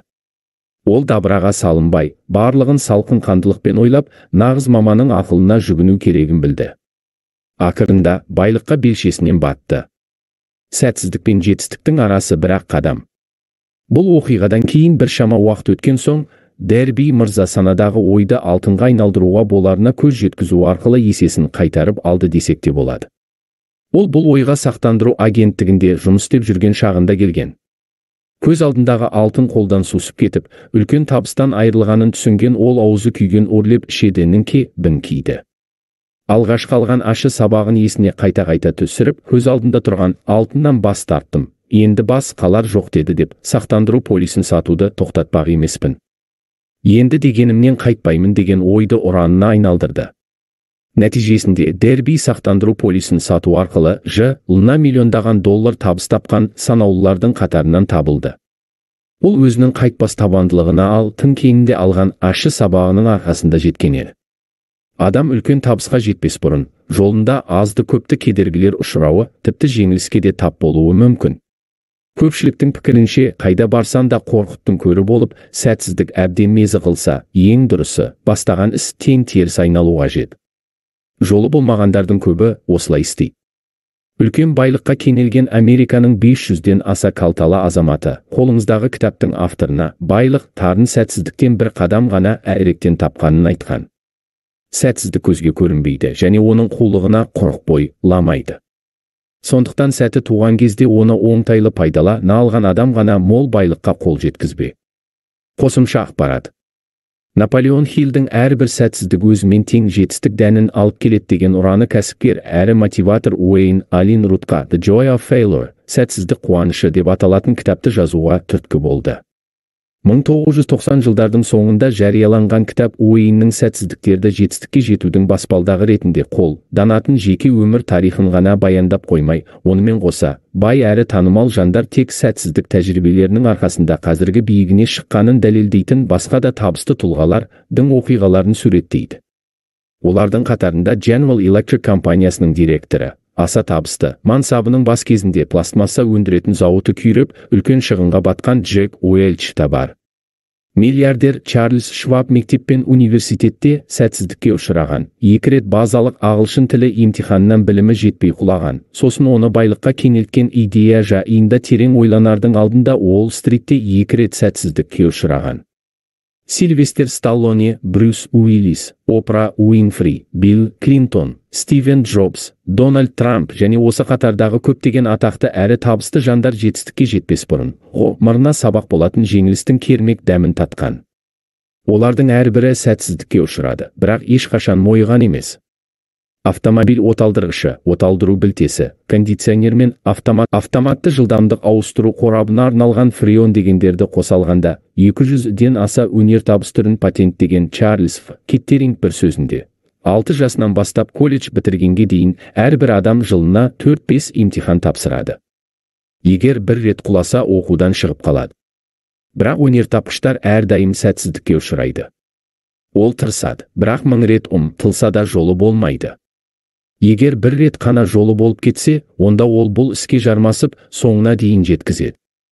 Бұл бір-біріне қайшы ұғымдар. Біз әрдайым өзіміз атқарған ең үлкен жұмыс енді ғана жұмысқа келген қызметкерді сәтсіздікті қалай саналы түрде қабылдауға үйрету дейміз. Біз оны қайта-қайта эксперимент жасауға және қалай жасау керек екенін үйренгенге дейін сәтсіздікке ұшырауға үйретуіміз қажет. Сәтсіздіктер дегеніміз жай ғана жаттығу екенін естен шығармаған жөн деген еді. Үлкен кісіге үлгі болған бала. Маңдайы тасқа тигендер университетінде ғылыми дәрежеге қол жеткізбес бұрын алтын қазып, байлыққа белшесіне батуды ойлаған Дерби мырзаның басынан таңға жайып жағдай өтті. Ол өмірде жиі еститін жоқ деген сөзіміздің шын мәнінде кейде басқа мағына үстейтініне көз жеткізді. Бірде Дерби мырза ағасы екеуі диірмен ішінде бидай тартып жатады. Ағасының қара нәсілді шаруаларды жалға алып еңбектенетін шағын фермасы болған. Ағайынды екеуі бидай тартып тұрған бөлменің есігі жабық тұрған. Бір кезде есік ақырын ғана ашылып, қара нәсілді шаруаның бір кішкентай қызы ішке кіріп келді. Аяғын ақырын ғана басып, бөлменің кіреберісінде тоқтап тұрып қалады. Жұмысқа беріліп кеткен Дербидің ағасы басын бір көтеріп алғанда, есік аузында тұрған қызды көзі шалып қалып, "Саған не керек?" деп айқайлап жібереді. Кішкентай қыз ақырын ғана, "Анам сізден қарызға 50 цент сұрап жатыр" дейді. Бұған ағасы, "Бере алмаймын, жөніңе кет" деп жауап қатады. Кетпей, "Туры жарайды, мырза" дегенімен, кішкентай қызған орнында қалшиып тұра береді. Дербидің ағасының өз ісіне берілгені сонша ол қыздың әлі орнынан қозғалмай тұрғанын байқамайды. Басын тағы бір көтерген сәтінде қыздың кетпегенін көріп, "Мен саған жоғал дедім ғой, тыңдамайтын болса, таяқ жейсің" деп шатынап, айғайға басады. Кішкентай қыз тағы да "Жарайды, мырза" дейді де тұрған орнынан міз бақпайды. Қыздың кетпегенін көрген Дербидің ағасы диірменге төге ендеп жатқан қолындағы дорба толы бидайын жерге тастай салып, бөшкенің тақтайшасын қолына алып, кішкентай қызға тап береді. Ағасының шатақ мінезін жақсы білетін Дерби бір сойканың боларын сезіп, қызға жаны ашып қарап қалады. Ашуға булыққан ағасы қыз тұрған жерге таяп қалғанда, кішкентай қыз қорқып шегінудің орнына алға қарай тағы бір қадам жасап, Дербидің ағасының жүзіне тайсалмастан тура қарап тұрып, "Анама 50 цент керек" деп бар даусымен айқайлап жібереді. Мұндайды күтпеген ересек кісі қалт тоқтап, қыздың жүзі не аңтарыла қарап қалады. Сосын таяғын жерге қойып, қолын қалтасына салып жіберіп, әмияннан 50 центті алып береді. Қыз ақшаны алып, өзі жаңа ғана сөзден жеңген адамның жүзіне қарамастан, есікке қарай беттейді. Ол көзден таса болған соң, ағайы жәшік үстіне отыра кетіп, терезеден сыртқа үн-түнсіз ұзақ қарап отырады. Бәлкім, өзін жаңа ғана жерге қаратып кеткен кішкентай қыз туралы іші елжірей ойлап отырған болар. Бұл жағдай Дерби мырзаны да біраз ойға қалдырды. Бұл оның қара нәсілді кішкентай қыздың өзінен жасы үлкен ақ нәсілді адамды тезге салғанын бірінші рет көруі еді. Ол қыздың бұған қалай батылы барды? Ал ағасына не болды? Оның ашуынан қайтып қойдан жуас момақан бола қалуының себебі не?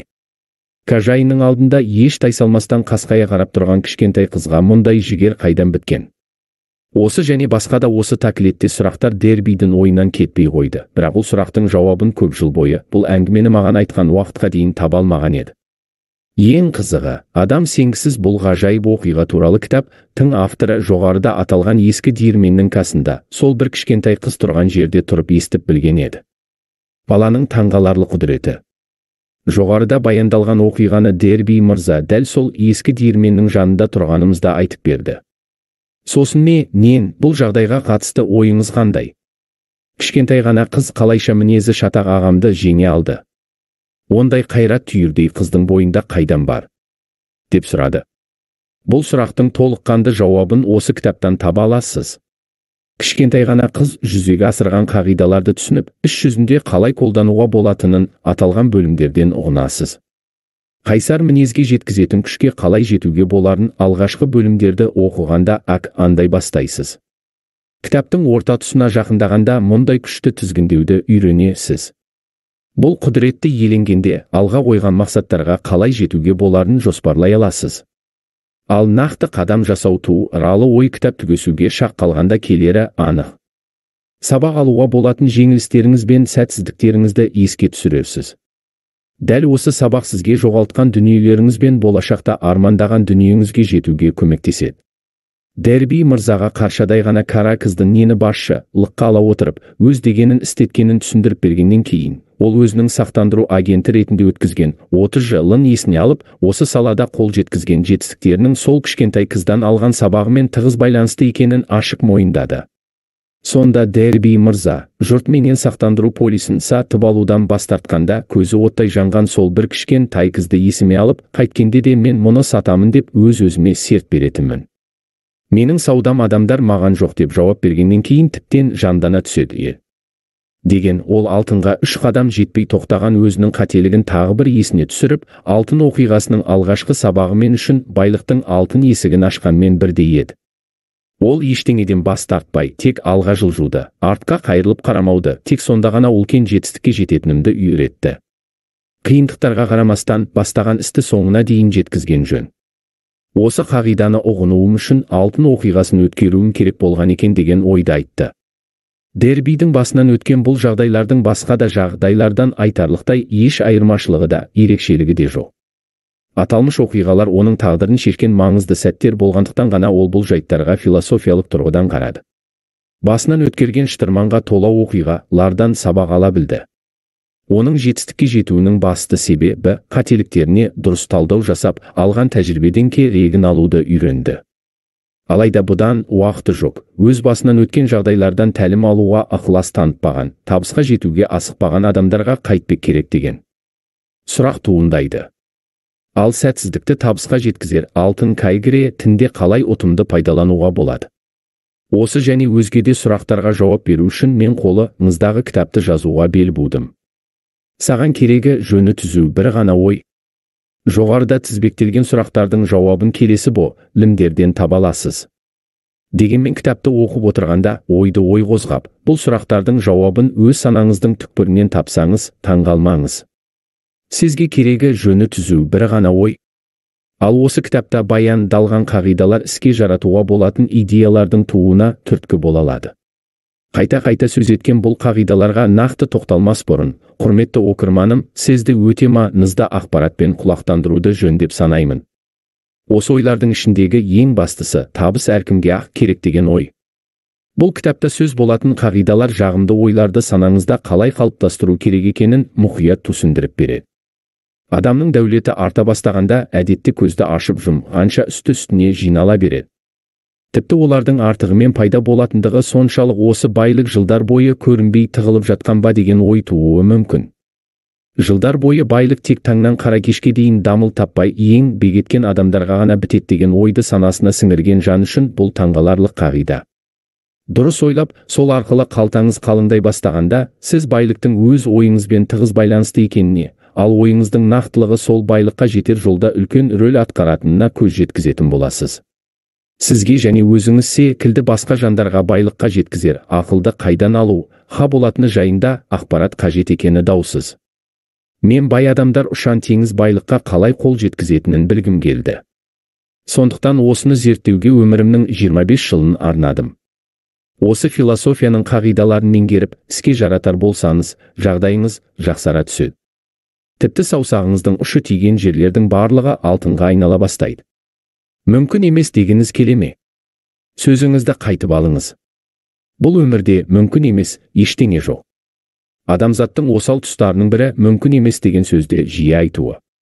Бұл қолымнан келмейді, мұны істеу мүмкін емес. Қолыңыздан неге келмейді? Бұл кітап басқаларды табысқа жетелеген ережелер жөнінде кеңінен оқып танысқысы келген, бірақ мүмкін емес деген сөздің тасасынан шыға алмай жүрген жандар үшін жазылған. Тәуекелге бел буып, қағидалармен танысқыңыз келсе, еске сәттілік тек сәттілікті ақылға салып іздеген жанға жолы ады. Ал сәтсіздік болса, сәтсіздіктен қорқатын адамдарды торуылдап жүреді. Бұл кітаптың мақсаты сәтсіздік туралы ойдан арылып, ойын сәттілік төңірегіне шоғырландыруды мақсат еткен адамдарға көмек қолын созу. Көп адамға ортақ кемшіліктің бірі тек өзінің алған әсері мен түйгендеріне ғана сүйеніп, үкім шығаруы. Осы жолдарды оқып отырған кейбір жандар ойлау жүйеміз сәтсіздік, кедейлік, мүсәпірлік пен жеңіліс аясында қалыптасқандықтан ешқашан табысқа жете алмаймыз деген ойда болуы мүмкін. Осы тақылеттес кертартпа ойларды естігенде ойыма еріксіз бір оқиға оралады. Қазірде атағы алысқа жайылған қытайлық азамат Америкаға білім алу үшін келіп, Чикаго қаласындағы университеттердің біріне оқуға түскен. Бір күні университеттің президенті Харпер мырза онымен кездесіп қалғанда, америкалықтардың қандай қасиеті сізді таңғалдыра алды деп сұрайды. Студент сәл ойланып, көздеріңіз бір түрлі. Барлығы бақырайып, баданадай болып көрініп тұрады деп жауап берген екен. Қытайлықтар туралы біз не айта аламыз? Біз өреміз жетпеген дүниені қабылдай алмаймыз. Өкініштісі сол ойы мызды бұлтарпас акикат деп санаймыз. Қалаған дүниеме қол жеткіземін. Генри Форд жаңа көлік жасауды ойлай бастағанда, басқа көліктерге мүлдем ұқсамайтын, әрі олардан оқ бойы озып тұрған ерекше түрін жасау керегін ұқты. Мүмкін 8 цилиндрлі жаңа мотор ойлап табу керек шығар. Ол инженерлеріне дәл осындай мотор жасауды тапсырады. Жаңа үлгі қағаз бетіне түскен соң, инженерлер бір ауыздан 8 цилиндрді бір моторға сыйдыру еш мүмкін емес деген ұйғарымға келеді. Бұған Форд артық сөзді қойып, іске кірісіңдер, дейді. Бірақ бұл мүмкін емес қой, дейді инженерлер айтқанынан қайтпай. Артық сөз естігім келмейді. Қанша уақытты сарп етсең дерде, бұл істі тындырмай алдыма келмеңдер, дейді Форд. Инженерлердің қарсылық танытпай жұмысқа кірісуден басқа амалы қалмайды. Қарсы шықсаң, табанды Форд есік жақты нұсқайды. 6 ай демде өте шығады, он нәтиже жоқ. Тағы да 6 ай өтеді, жақсы хабардың нышаны білінбейді. Инженерлер мүмкін болған барлық жолды қарастырғанымен, бұл тапсырманы орындау мүмкін емес. Жыл соңында Форд орындай алмадық деген инженерлерінің атқарған жұмыстарын тексеріп көреді. Алған беттеріңнен қайтпаңдар, дейді Форд. Мен бұған қол жеткізгім келеді, және міндетті түрде қол жеткіземін. Инженерлер тағы іске кірісті, міне, ғажап мұраттарына жетті. Фордтың есімін әлемге әйгілеген V8 моторы осылай жасалған еді. Фордтың табандылығы үлкен табысқа жеткізді. Бұл оқиғаны көңілге қонымды етіп айта алмаған шығармын, алайда тосан ауыз сөздің тобықтай түйіні осыған келіп саяды. Осы оқиғадан өздеріңіз қорытынды шығарсаңыздар болады. Атақты миллионердің табысқа жетудегі құпиясы қандай? Сұрақтың жауабын таба аларыңызға сенімдімін. Генри Форд табысқа жете алды, өйткені ол табыстың қағидасын түсініп, оны іске асырған жан. Ол қағидалардың бірі арман, өзіңнің не армандайтыныңды жазбай тану. Кітапты оқу барысында Форд туралы айтылған осы әңгімені естен шығармауға тырысыңыз, және ондағы баға жетпес байлыққа жетудің құпиясы туралы жазылған жолдарды жадыңызда сақтаңыз. Егер оларды есте сақтай алсаңыз және Генри Фордты байлыққа жеткізген қағидалардың ішінен өзіңізге керегін таңдап ала алсаңыз, Фордтың жетістігіне сіздің де еш қиналмай жететініңізге күмән жоқ. Қосымша ақпарат. Фордтың әрекетін жай ғана бір беткейлік деп тәпсірлеуі мүмкін. Оқырмандарға редакторлар оның аэрокосмос, компьютер, медицина мен әскери салалардан да өзге салаларда стратегиялық жоспарлаудың әдепкі бөлігіне айналған тәсілді қолданғанын ескертеді. Жоспарлаушылар үлкен, күрделі және ұзақ мерзімді жобаларды іске қоса отырып, белгілі бір сәтте дәл қазір олардың қолында жоқ компоненттерге қажеттілік туатынын біледі. Басталған кезден А пунктінен Б пунктіне жету мүмкіндігінің жоқтығы оларды тоқтатпайды. Жобаның дәл қазір бастауға болатын тұстары көп, сондықтан олар жай ғана технология немесе құрылғы қажет болатын тиісті нүктеге жетер уақытқа дейін оларды жасау мәселесін шеше алатынын біледі. Әрі аталған тәуекел үнемі өзін ақтап келеді. Қысқасы, әдіснама атаулының барлығы неге қол жеткізгіңіз келетінін анық білу, өз қабілетіңізге сену мен мақсатқа жеткенге дейін ыждаһа танытудан тұрады. Ақиқатты көрген ақын. Генри өзінің аңызға айналған «Менің тағдырым өз қолымда, мен өз жанымның қожасымын» деген жолдар арқылы әркім өз жаны мен тағдырының қожайыны екенін меңзеген болар. Себебі ақылымызды тізгіндей алар қасиет барлығымыздың бойымыздан табылады. Мүмкін Генри ешкімге беймәлім жолдар арқылы тіршілік жағдайына байланысты жанымыз үйлесетін жандарды магнитше тартатын санамыздың түкпірінде жасырынған ойларға ден ою керегін айтқан болар. Бәлкім, ол үлкен арманға ұмтылу арқылы бай болып, осы ойларға жан тәнімізбен беріліп, қалталы азаматқа айналуымыз керек деген ойды осы жолдардың астарына жасырған болар. Тек сонда ғана байлыққа деген ынтамыз нақты қадамдарға айналады деуі де мүмкін ғой. Алайда философ емес, ақын болғандығынан да шығар, Генри ақиқатты поэзия формасында ғана көрсетті, ал оның астарындағы пәлсапалық ойды айшықтау оқырманның еншісінде. Уақыт өте келе, шындық өзінің бет-пердесін ашты. Генри жазған қағидалардың құпиясын ашсаңыз, экономикалық жағдайыңыздың кожасына айналарыңыз анық. Тағдырыңызды өзгертуі мүмкін қағидалар. Жоғарыда аталған қағидалардың біріншісі туралы сөз қозғайтын уақыт келген сияқты. Бұл қағидалармен танысқанда мұқият болыңыз, және кітапта баяндалған дүниелер біреудің ойдан шығарған қиялы еместігін қаперге алыңыз. Сөз болатын барлық қағидалар бір ғана жанның түйгені емес, табысқа жеткен жүздеген қалталы азаматтың бастан өткерген өмірлік тәжірибесі екенін ұмытпаңыз. Бұл қағидаларды іске асырудың еш қиындығы жоқ. Біраз жыл бұрын Батыс Вирджиния штатының Салем қаласында орналасқан Салем колледжінде университет бітіруші түлектер алдында сөз сөйлеген едім. Сол сөзімде келесі бөлімде айтылатын қағида туралы егжей-тегжейлі айттым. Бұл әңгіменің түлектердің біріне ұнағаны соншалық ол оны өмірлік ұстанымы ретінде қолдануға бел буды. Кейіннен бұл жас жігіт конгрессмендік лауазымға дейін көтеріліп, Франклин Д. Рузвельт әкімшілігінің белді мүшесіне айналды. Біршама уақыт бұрын дәл сол азаматтан хат алдым.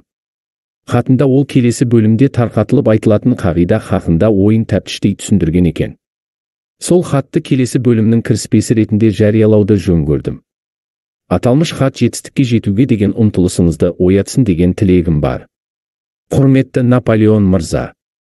Конгресс мүшесі ретінде жұмыс істеп жүргенде айналамдағы адамдарды шырмауық сияқты шырмап алған әртүрлі мәселелер төңірегінде біраз ой толғадым.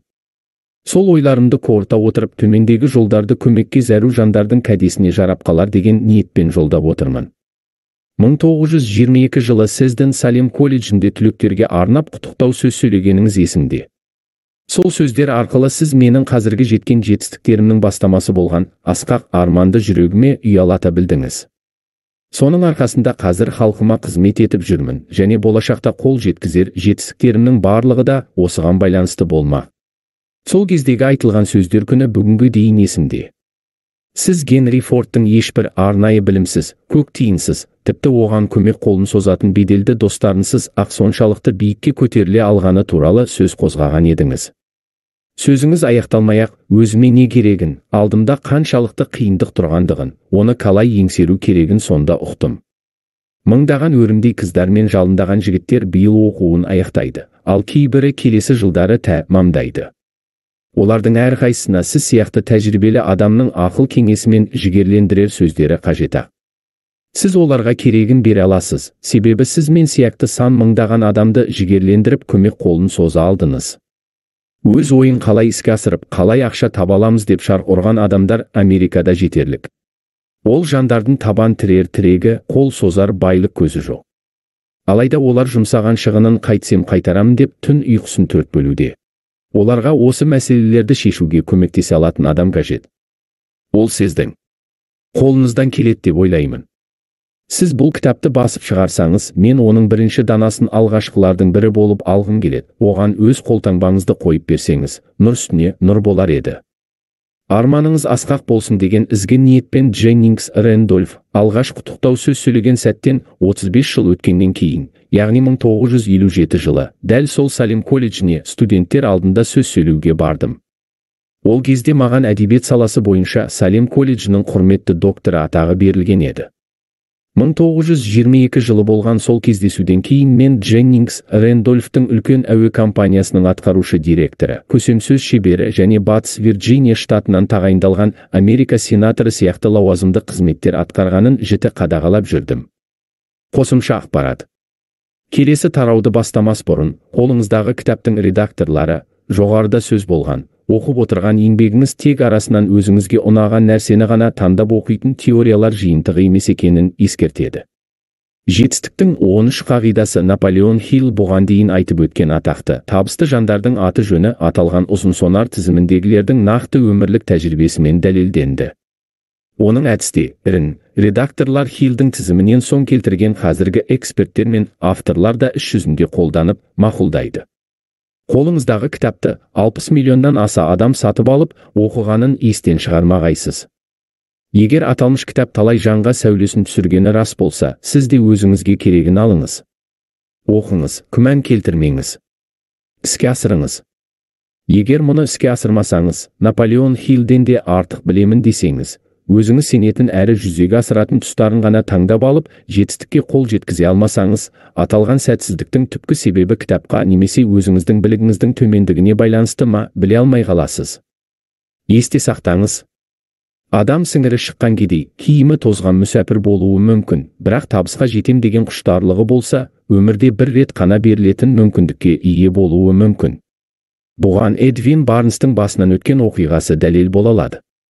Дұрыс бағытта ұзақ уақыт бойына талмай жылжитын болсаңыз, жетістіктің де ауылы алыс емес. Көп адам мақсатына жетуге 2-ақ қадам қалғанда беріліп, ол игілік басқаның тақымында кетеді. Мақсат үлкен не кішігірім жетістікке жетудің басты критерийі. Егер қаршадай ғана баланың мақсаты айқын болса, таудай дүниені қопара алады. Алдыңызға қойған мақсатыңызды айқындап, бар ойыңызды соған салыңыз. Сонда мүмкін еместей көрінген дүниеге қол жеткізесіз. Дәл Генри Форд тәрізді бойыңыздағы сенімді өзге жандарға жұқтырып, табандылықтың арқасында мүмкін емес деген нәрсеге қол жеткізе аласыз. Қандай жағдай болмасын, ойыңызға алған істі жүзеге асырып, шын сенген мақсатыңызға жетуге болады. Адам неге сенсе, соған қол жеткізе алады. Ықылас. Кез келген жетістіктің бастамасы. Байлыққа бастар алғашқы қадам үлкен ұмтылыс нақты қадамдарға ұласқан сәтте армандар орындалады. Тағдырыңыздың таңғажайып сыйлығын тілер болсаңыз, алдыңыздан тосады. 50 жыл бұрын Эдвин Барнс оранжыға тауар тасымалдаушы пойыз арқылы келген сәтінде сырт келбеті көшедегі қайыршыдан аумағанымен ойлары тым асқақ еді.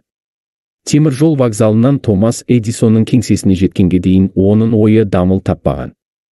Жол бойы өзінің Эдисон мырзамен қатар тұрғанын көз алдына елестетіп келді. Эдисоннан өмір бойы аңсаған арманына қол жеткізуге және ұлы өнертапқышпен бірге жұмыс істеуге мүмкіндік сұраған дұғасында іштей қайталаумен болды. Барнстың арманы тек соқыр үмітке құрылмаған еді. Оның қалауы бір сәттік қана құмарлыққа емес, күмән тудырар арам ой мен жаман ниеттерді ысырып тастайтын шексіз ықыласқа құрылған болатын.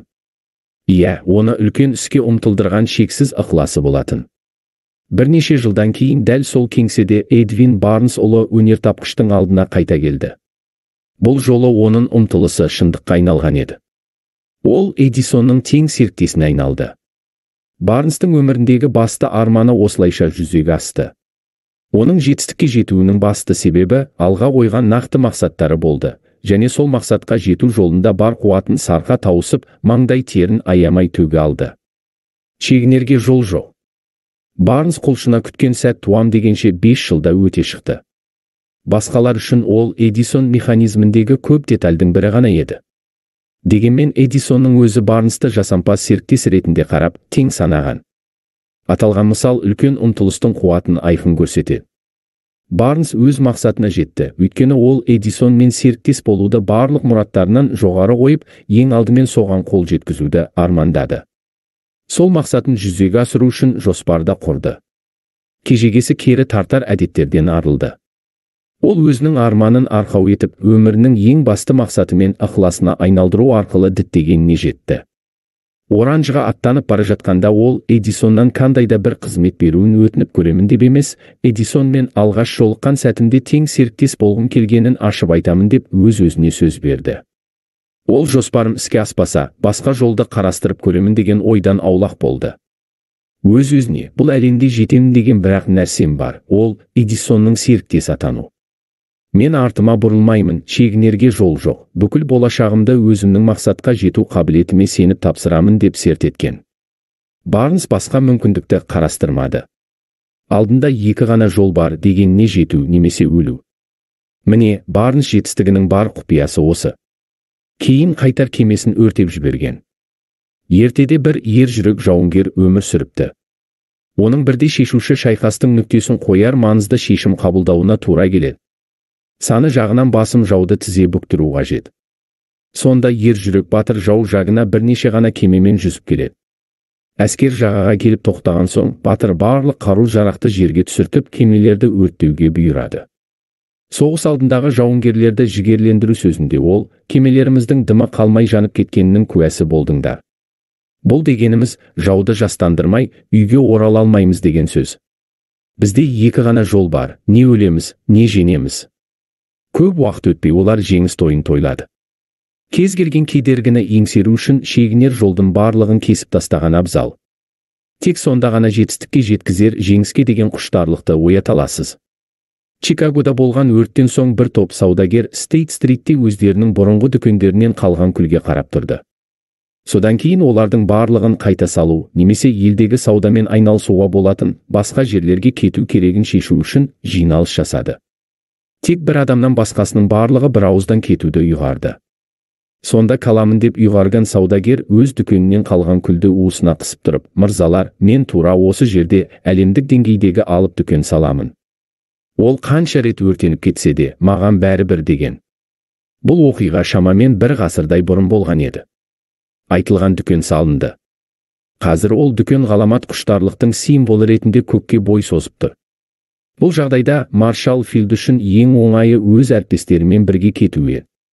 Жағдай қиындап, келешектен үміт үзілгендей болып керінгенде барлығы жеңілісті мойындап, оңай жолды таңдады. Маршалл Филд пен басқа саудагерлердің арасындағы айырмашылыққа назар аударғандарыңыз жөн. Дәл осы айырмашылық іс жүзінде жетістікке жеткен жандар мен жеңіліске мойын сұнғандар арасындағы айырмашылықтан хабар береді. Ақшаның маңызын түсінетін жасқа жеткен кез келген адам сол ақшаға қол жеткізуді армандайды. Дегенмен байлыққа тек қалау ғана жеткізбейтінін ұмытпаған жөн. Адамның айырылмас арманын, байлыққа жетудің нақты жолдары мен әдістерін, сәтсіздікті мойындамастан байлыққа жету жоспарларын қайтпас қайсарлықпен іске асыратын құштарлығы ғана жүзеге асырып, байлықтың есігін ашып береді. Қосымша ақпарат. Наполеон Хилл өзінің басқа шығармаларында мақсаттың айқындығы терминін қалау сөзін алмастыра алатын ұғым ретінде қолданады. Төмендегі түсіндірме Наполеон Хилл қоры шығарған Believe and Achieve, сену және жетістікке жету кітабынан алынған. Қалау немесе мақсаттың айқындығы, бұл мақсат қоюдан да жоғары дүние. Жалпақ тілмен айтқанда, сіздің қалауыңыз мансап жолындағы мақсаттарға жетуіңізге апарар жол. Ал мақсаттарыңыз осы жолдағы нақты қадамдар болып шығады. Өміріңізде қалаудың немесе мақсаттың айқындығының болуы алға қойған мақсаттарға жету қабілетіңізге синергетикалық әсер береді. Өзіңіз айналысып жатқан нәрседе қаншалық мықты болуыңызға қарай, сіз мақсатыңызға жету үшін күш-жігеріңіздің барлығын жұмсайсыз. Мүмкіндіктерге барынша қырағы бола түсесіз және тез шешім қабылдайтын боласыз. Түбінде әрбір әрекетіңіз осы мақсатым қалауыма, жалпы мақсатыма қол жеткізуге сеп бола ма, жоқ па деген сұрақты тудырмай қоймайды. Мақсатыңыз өміріңізге айналады. Ол сіздің миыңыздың саналық та, түпсаналық та өзегіне енеді. Ойыңды ақшаға айналдырар 6 қадам. Байлыққа деген құштарлықты ақшаға айналдыруға болатын бірнеше әдіс бар. Аталған әдіс төменде берілген 6 қадамнан тұрады. 1. Қол жеткізгіңіз келген ақшаның нақты сомасын анықтаңыз. Жай ғана маған қомақты қаражат керек деп айту жеткіліксіз. Соманы айтқан кезде сенімді болыңыз. Сенімділікті қажет ететін психологиялық себеп бар. Бұл келесі бөлімдерде түсіндіріледі. 2. Қалаған ақшаңыздың қарымтасына не ұсынатыныңызды нақтылап анықтаңыз. Өмірдің шындығы берсең ғана аласың. 3. Сол қалаған ақшаға ие болғыңыз келген күнді нақты белгілеңіз. 4. Қалауыңызды жүзеге асыру үшін нақты жоспар құрыңыз. Дайын еместігіңізге қарамастан, жоспарды дәл сол мезетте орындауға кірісіңіз, жоспарды іске асырыңыз. 5. Қалаған ақшаның нақты сомасын жазып алыңыз. Сол сомаға жету үшін қанша уақыт сарп етеріңізді айтыңыз. Ақша үшін не істейтініңізді нақтылаңыз және осы істі жүзеге асыруға бағытталған жоспарыңызды толығымен сипаттаңыз. 6. Жазылған соманы күніне 2 рет ұйықтар алдында және таңертең тұрғанда дауыстап оқыңыз. Оқыған сайын өзіңіздің сол ақшаға ие болғаныңызды елестетіп көріңіз, сезініңіз және тағы да сеніңіз. Аталмыш 6 қадам арқылы сипатталған нұсқаулықтарды орындау аса маңызды.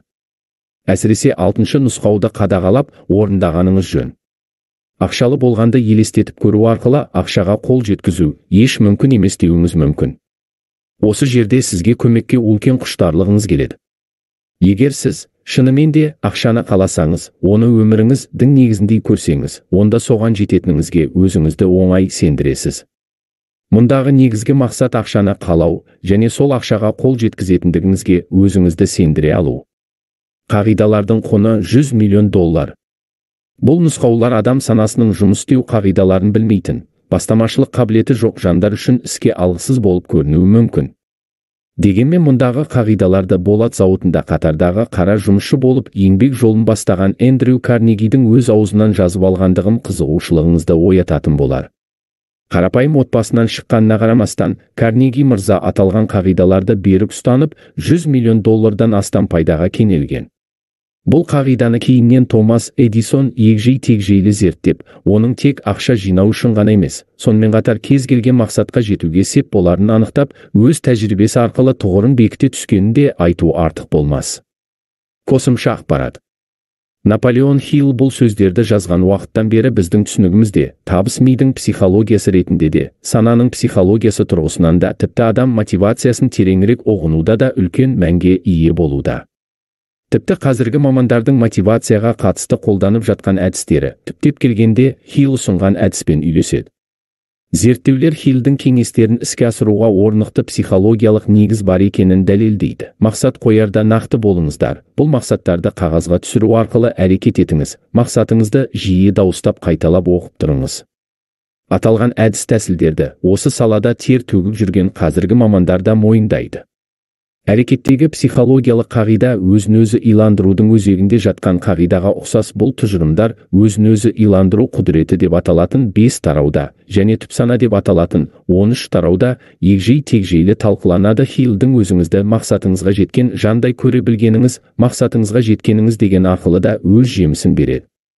Қазіргі кезде мотивация мамандары аталған ұғымды шығармашылық визуализация деген терминмен таңбалайтын болған. Сенім деп аталатын 4 тарауда және өзін-өзі иландыру құдіреті деп аталатын 5 тарауда Хилл осы әдісін кеңірек баяндаған. Алға қарай ілгерілеу үшін кітаптың редакторлары Хиллдің кеңесіне жүгініп, нұсқауларын қатаң орындауға кеңес береді. Редакторлар аталған тұжырымдарды оқырман интеллектуалдық тұрғыдан ұққанның өзі жеткілікті деп ойлауға бейім екенін біледі. Хиллдің 6 қадамын оқып шыққан соң, әрине, кейбір жандарға бір нәрсені жазып қою қажет шығар, бірақ мен бала емеспін ғой. Ең бастысы, ұқтым немесе жақсы, мұны дауыстап айту өзін-өзі иландыруы қиын жандарға көмектесетін шығар, бірақ мен түпкі мәнін интеллектуалдық тұрғыдан түсініп тұрмын ғой деген сыңайдағы ой тууы ықтимал. Егер сіз осылай ойлайтын болсаңыз, тамсана қарайтын табысты жандардың көбі өздерін өте ақылды санамағанын, немесе Хиллдің нұсқауларына ұйып, әр қадамын ұстанатындай соншалық ақылсыз емеспін деп те ойлағандарын айта кетуге мұрсат етіңіз. Редакторлардың тағы да ескерткісі келетіні, Наполеон Хилл жазу әрекетін талап етсе және мақсатыңызды дауыстап айтудың маңызды екенін айтса, бұған қоса, психологтер мен мотивация мамандары мұны растаса, онда мұндай қарапайым кеңесті орындамау ақымақтық болар еді. Мұны жай ғана орындаңыз болды. Аталған қадамдарды орындау үшін көп күшіңізді сарп етпесіңіз анық. Ол үшін құрбандыққа барудың да қажеті жоқ. Бұл қадамдарды қалыс қалмай жасайтын болсаңыз, біреудің табасына екі күлкіге қалмайтыныңыз да белгілі. Ол үшін үлкен ғұлама болудың, не арнайы бір жоғары оқу орнында тәмамдаудың қажеті жоқ. Тек бір ғана дүниеңіз болса жеткілікті.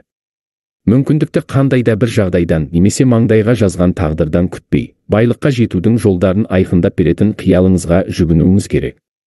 Ақшасы көлгөсір қалталы азаматтардың басым бөлігі бастапқыда ұшқыр қиялына, армандарына, үміті мен нақты жоспарларына иек арту арқылы байлыққа қол жеткізгенін білгеніңіз жөн.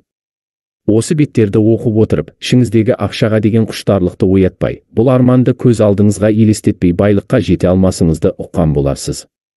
Үлкен армандар байлыққа айналады. Бүгінгі құбылған заманның жаңа кезеңдерінде мүлдем соны ойлар, өндірістің тосын жолдары, маркетингтің жаңа тәсілдері, заманауи әдебиет, телевидение мен кино әлемінде жаңа ізденістер ауадай қажет. Соны түрдегі ізденістерге деген сұранысты бағамдап, алдына нақты мақсат қоя біліп, сол мақсатқа жетуге талпынған жасампаз адамның алдынан байлықтың есігі айқара ашылатынын ұмытпайық. Байлыққа құшырлана ұмтылған әрбір жан бағзы замандардан бергі нағыз көшбасшылар сана түкпіріне жасырынып жатқан мүмкіндіктерді, қозғаушы күш немесе ойды ашып, оларды өмірімізді гүлдендірген істерге, мәселен, алып ғимараттарға, қалаларға, зауыттарға, ұшақтарға, көліктерге және басқа да пайдалы дүниелерге айналдыра білген адамдар екенін ұмытпауға тиіс. Байлықтан алар үлесіңізді жоспарлау кезінде басқалардың сіздің армандарыңызға күле қарауына жол бермеңіз. Бүгінгі мұң құбылған әлемде биік асуларды бағындыру үшін өздерінің бар арманын өркениетті қоғам құруға арнаған, адамдардың жайлы өмір сүруіне ұйытқы болған бұрынғының ұлы жасампаздарының рухын ұғынғаныңыз жөн. Аталған жасампаз рух жер шарындағы адамдардың басым бөлігінің қозғаушы қуаты саналады. Құрметті оқырманым, сіздің және өзімнің де аталған артықшылықтарды кәдеге жарата алар керемет мүмкіндік барын ұмытпаңыз. Егер сіздің қалауыңыз жағымды ойға толы болса, және осы ойыңыздың жүзеге асатынына сенсеңіз, қол қусырып қарап тұрудың қажеті жоқ. Алға ұмтылыңыз, арманыңызды ақиқатқа айналдырыңыз. Арманыңызды бәрінен биік қойыңыз, және уақытша сәтсіздікке ұшырағанда басқалардың кертартпа сөзін құлаққа ілмеңіз. Олар әрбір жеңіліс өзімен бірге жеңістің де дәнегін ала келетінін білмейтін шығар. Томас Эдисон электр қуатымен істейтін шам жасауды армандаған еді. Эдисонның санасында дәл осы ой жылт ете қалғанда, уақыт оздырмай бірден іске кіріскен. Қолға алған ісі 10 мыңнан аса мәрте сәтсіз болса да, арманы шындыққа айналғанша өз ойынан айнымады. Жасампаз армандаушы, сіз де берілмеңіз. Уэлан сигара дүкендерінің желісін ашуды армандаған. Ол дегеніне жете алды. Қазіргі кезде Американың төрт бұрышында самсап тұрған United Cigar Stores дүкендері жетерлік. Ағайынды Райттар ауада қалықтап ұшатын машина жасауды армандады. Қазір бүкіл әлем олардың арманының іске асуына куә болуда. Маркони көзге көрінбейтін құрылғылардың көмегімен ақпарат жеткізуді армандады. О баста оның арманы жай бір қиял болып көрінгенімен, қазірде теледидар немесе радионы қосқан әр адам Маркони қиялының жемісін жеп отыр.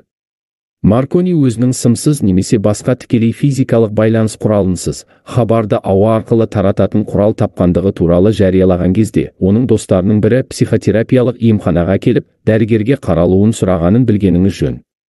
Бүгінгінің арманшыл жасампаздарына деген көзқарас бұрынғыдан әлдеқайда жағымды жағына қарай өзгергені анық. Қазір бұрынғының жасампаздарының түсіне де кіріп шықпаған мүмкіндіктерге қол жеткізуге болады. Арман тілегіңе жетсем деген үлкен құштарлыққа айналады. Шексіз құштарлық барлық армандаушы жандар сүйенуге тиіс тірек болуы керек. Еріншек, немқұрайды, ұмтылысы жоқ адамның мақсаты да болмайды. Өмірде табысқа жеткендердің барлығы тақыр жерден ұшып, қонар алдында талай ауыртпалықты басынан кешкендігін ұмытпаған жөн. Табысқа жеткен жандардың өміріндегі ең шешуші сәт әдетте үлкен дағдарыс кезінде туындаған. Олар өздерінің басқа қырларын дәл сол қиындықты еңсеру арқылы аша білген. Қосымша ақпарат. Наполеон Хиллдің басқамен тұжырымдамасы Ойлан да байы кітабының өзге тарауларында да айтылады. Бірақ ол оны егжей-тегжейлі ашып түсіндірмейді. Төмендегі талдау оның бертін келе жарық көрген еңбегінен алынған. Сіз басқа нәрселердің бәрін ысырып тастап, тек өз сәтсіздіктеріңіз жайлы ойлап отырсыз. Оларға ден қойып, тым көп ойлаған сайын онымен бірге басқа сәтсіздіктерді тарта бересіз. Сәтсіздіктер жайлы ойлауды доғарыңыз, алған тәжірибеңіз сізге пайдалы болады деген шешім қабылдаңыз. Қандай кедергілермен бетпе-бет келсеңіз де, өз тұлғаңыздың ешқандай кедергіні көзге ілмейтін, жеңілісті мойындамайтын қырын танып білуіңіз қажет. Басқа өзіңізбен достасуға тырысыңыз. Сонда қандай нәрсе істеп жатқаныңызға қарамастан, мақсатыңызды ортақ деп білетін дүниемен одақ құрасыз. Басқаларды сендіруге қатысты барлық философия мен кеңес атаулы. Егер сіз оны өзіңіз жеке іске жаратар болсаңыз, барынша пайдалы болмақ. Мәселен, Джон Баньян ағылшын әдебиетінің жауһары саналатын Жиһанкездің саяхаты деп аталатын туындысын діни көзқарасы үшін түрмеге қамалып, азапталып шыққан соң жазған. О Генри тәрізді данышпан болса санасының түбінде тұмшаланып жатқан дарынын үлкен қасіретпен бетпе-бет келгенде, Огайо штатының Колумбус қаласындағы түрмеге түскеннен кейін ғана ашты. Ауыр қиындыққа тап болған соң, қиялын іске қосқан жазушы, өзіне беймәлім қырларын ашып, өзінің бейшара қылмыскер я қайыршы емес, ұлы жазушы екеніне көз жеткізді. Қосымша ақпарат. Таяуда тағы бір түрмеде айрықша талантты музыкант, ақын өзінің басқа бір қырын ашқан еді. Яғни кантри музыка өнеріне талантын түрме қабырғасында ұштаған жарық жұлдыз келіп қосылды. Балалық шағында Мерл Хаггардтың отбасы Калифорния штатындағы Бейкерсфилдте вагон типтес автомобиль дүңгіршегінде тұрған. Әкесі қайтыс болғанда бар жоғы 9 жаста болған Мерле бұзықтық жасап, кәмелетке толмағандарға арналған колонияның табалдырығын тоздырған. 16 жасында оқуды тастап кетіп, кейінгі 4 жылын машина, пәтер тонау және чектерді қолдан жасауды, қылмыстар жасаумен өткізген. 20 жасқа толғанда Сан-Куинтиндегі түрмеде жазасын өтеп, әккі алаяқ атанып үлгерген болатын. Кейін өзінің басқа қырын ашты. Джонни Кэштің жазасын өтеушілерге арнап өткізген концертінен өлім жазасын күтіп отырған. Жеке камерада жазасын өтеуші кісілермен әңгімеден кейін шабыт алған Хаггард басқа мені бар екенін танып біліп, бұл менің музыка арқылы айтары бар екенін түсінді. Жеке камерадан шыққан кезде Хаггард түрме ұсына алатын ең ауыр жұмысты сұрады. Түрмедегі кешкі мектепке жазылды, түзеліп, 2 жылдан соң шартты мерзімінен бұрын бостандыққа шығуға қол жеткізді. Ол Бейкерсфилдке оралып, күндіз шығарған өлең шумақтарын ұштай түсіп, кешке өнер көрсету үшін арық тазалайтын жұмысқа тұрды. 3 жыл өткенде шығармашылығын таспаға жазу жөніндегі келісімшартқа отырды. 5 жыл өткенде ондыққа кіретін алғашқы хит әнімен танылды. Сол уақыттан бері қазіргі кантри музыкасының ең ықпалды орындаушыларының біріне айналды. Чарльз Диккенс еңбек жолын аяқ-киім сырлайтын май карапшасының сыртына қағаз жабыстырудан бастаған. Сәтсіз болған алғашқы махаббатының күйігі жанына батқаны соншалық қолына қалам алып, әлемнің ұлы жазушыларының қатарына қосылды. Сол трагедия алдымен Пиквик клубының хаттары шығармасын жазуға түрткі болды. Артынан адам жанының құпияларын ашатын өзге де романдары жарыққа шықты. Қосымша ақпарат. Дэн Камен өзінің басқа қырын өте ерте тани білген жан. Жас өспірім кезінде Камен автоматтандырылған дыбыс және жарық құрылғылары арқылы шоу жасайтын жүйені жасаумен және сатумен айналысатын жеке компаниясын құрды. Ол Таймс-сквердегі жаңа жылдық балды автоматтандыруға келісімшарт алғанда әлі жоғары сыныпта оқитын. Ол университетте оқуын жалғастырғанымен ешқашан жоғары білім алуға уақыт таппады. Өйткені өзі ауросевинг деп атаған, алғашқы тасымалға қолайлы дәрілік терапия өткізуге арналған инфузиялық сорғы аппаратын ойлаудан қолы босамайтын. Оның бұл өнертабысы бүйрек диализ үшін жасаған революциялық аппараты, диабетпен ауыратындарға арналған инсулиндік помпасы, жүрек талмасымен ауыратындар үшін жетілдірілген стенді, 150-ден аса патенттеген құрылғыларын қоса алғанда, басқа да жаңалықтары сияқты, медицинадағы биік меже болды. Бір күні мүгедек арбасындағы адамға жол бойындағы жиектасқа шығу қиын соғып жатқанын көрген Камен, мұндай арбаға таңылған адамдарды машақатынан құтқаратын құрал ойлап табуды ойға алады.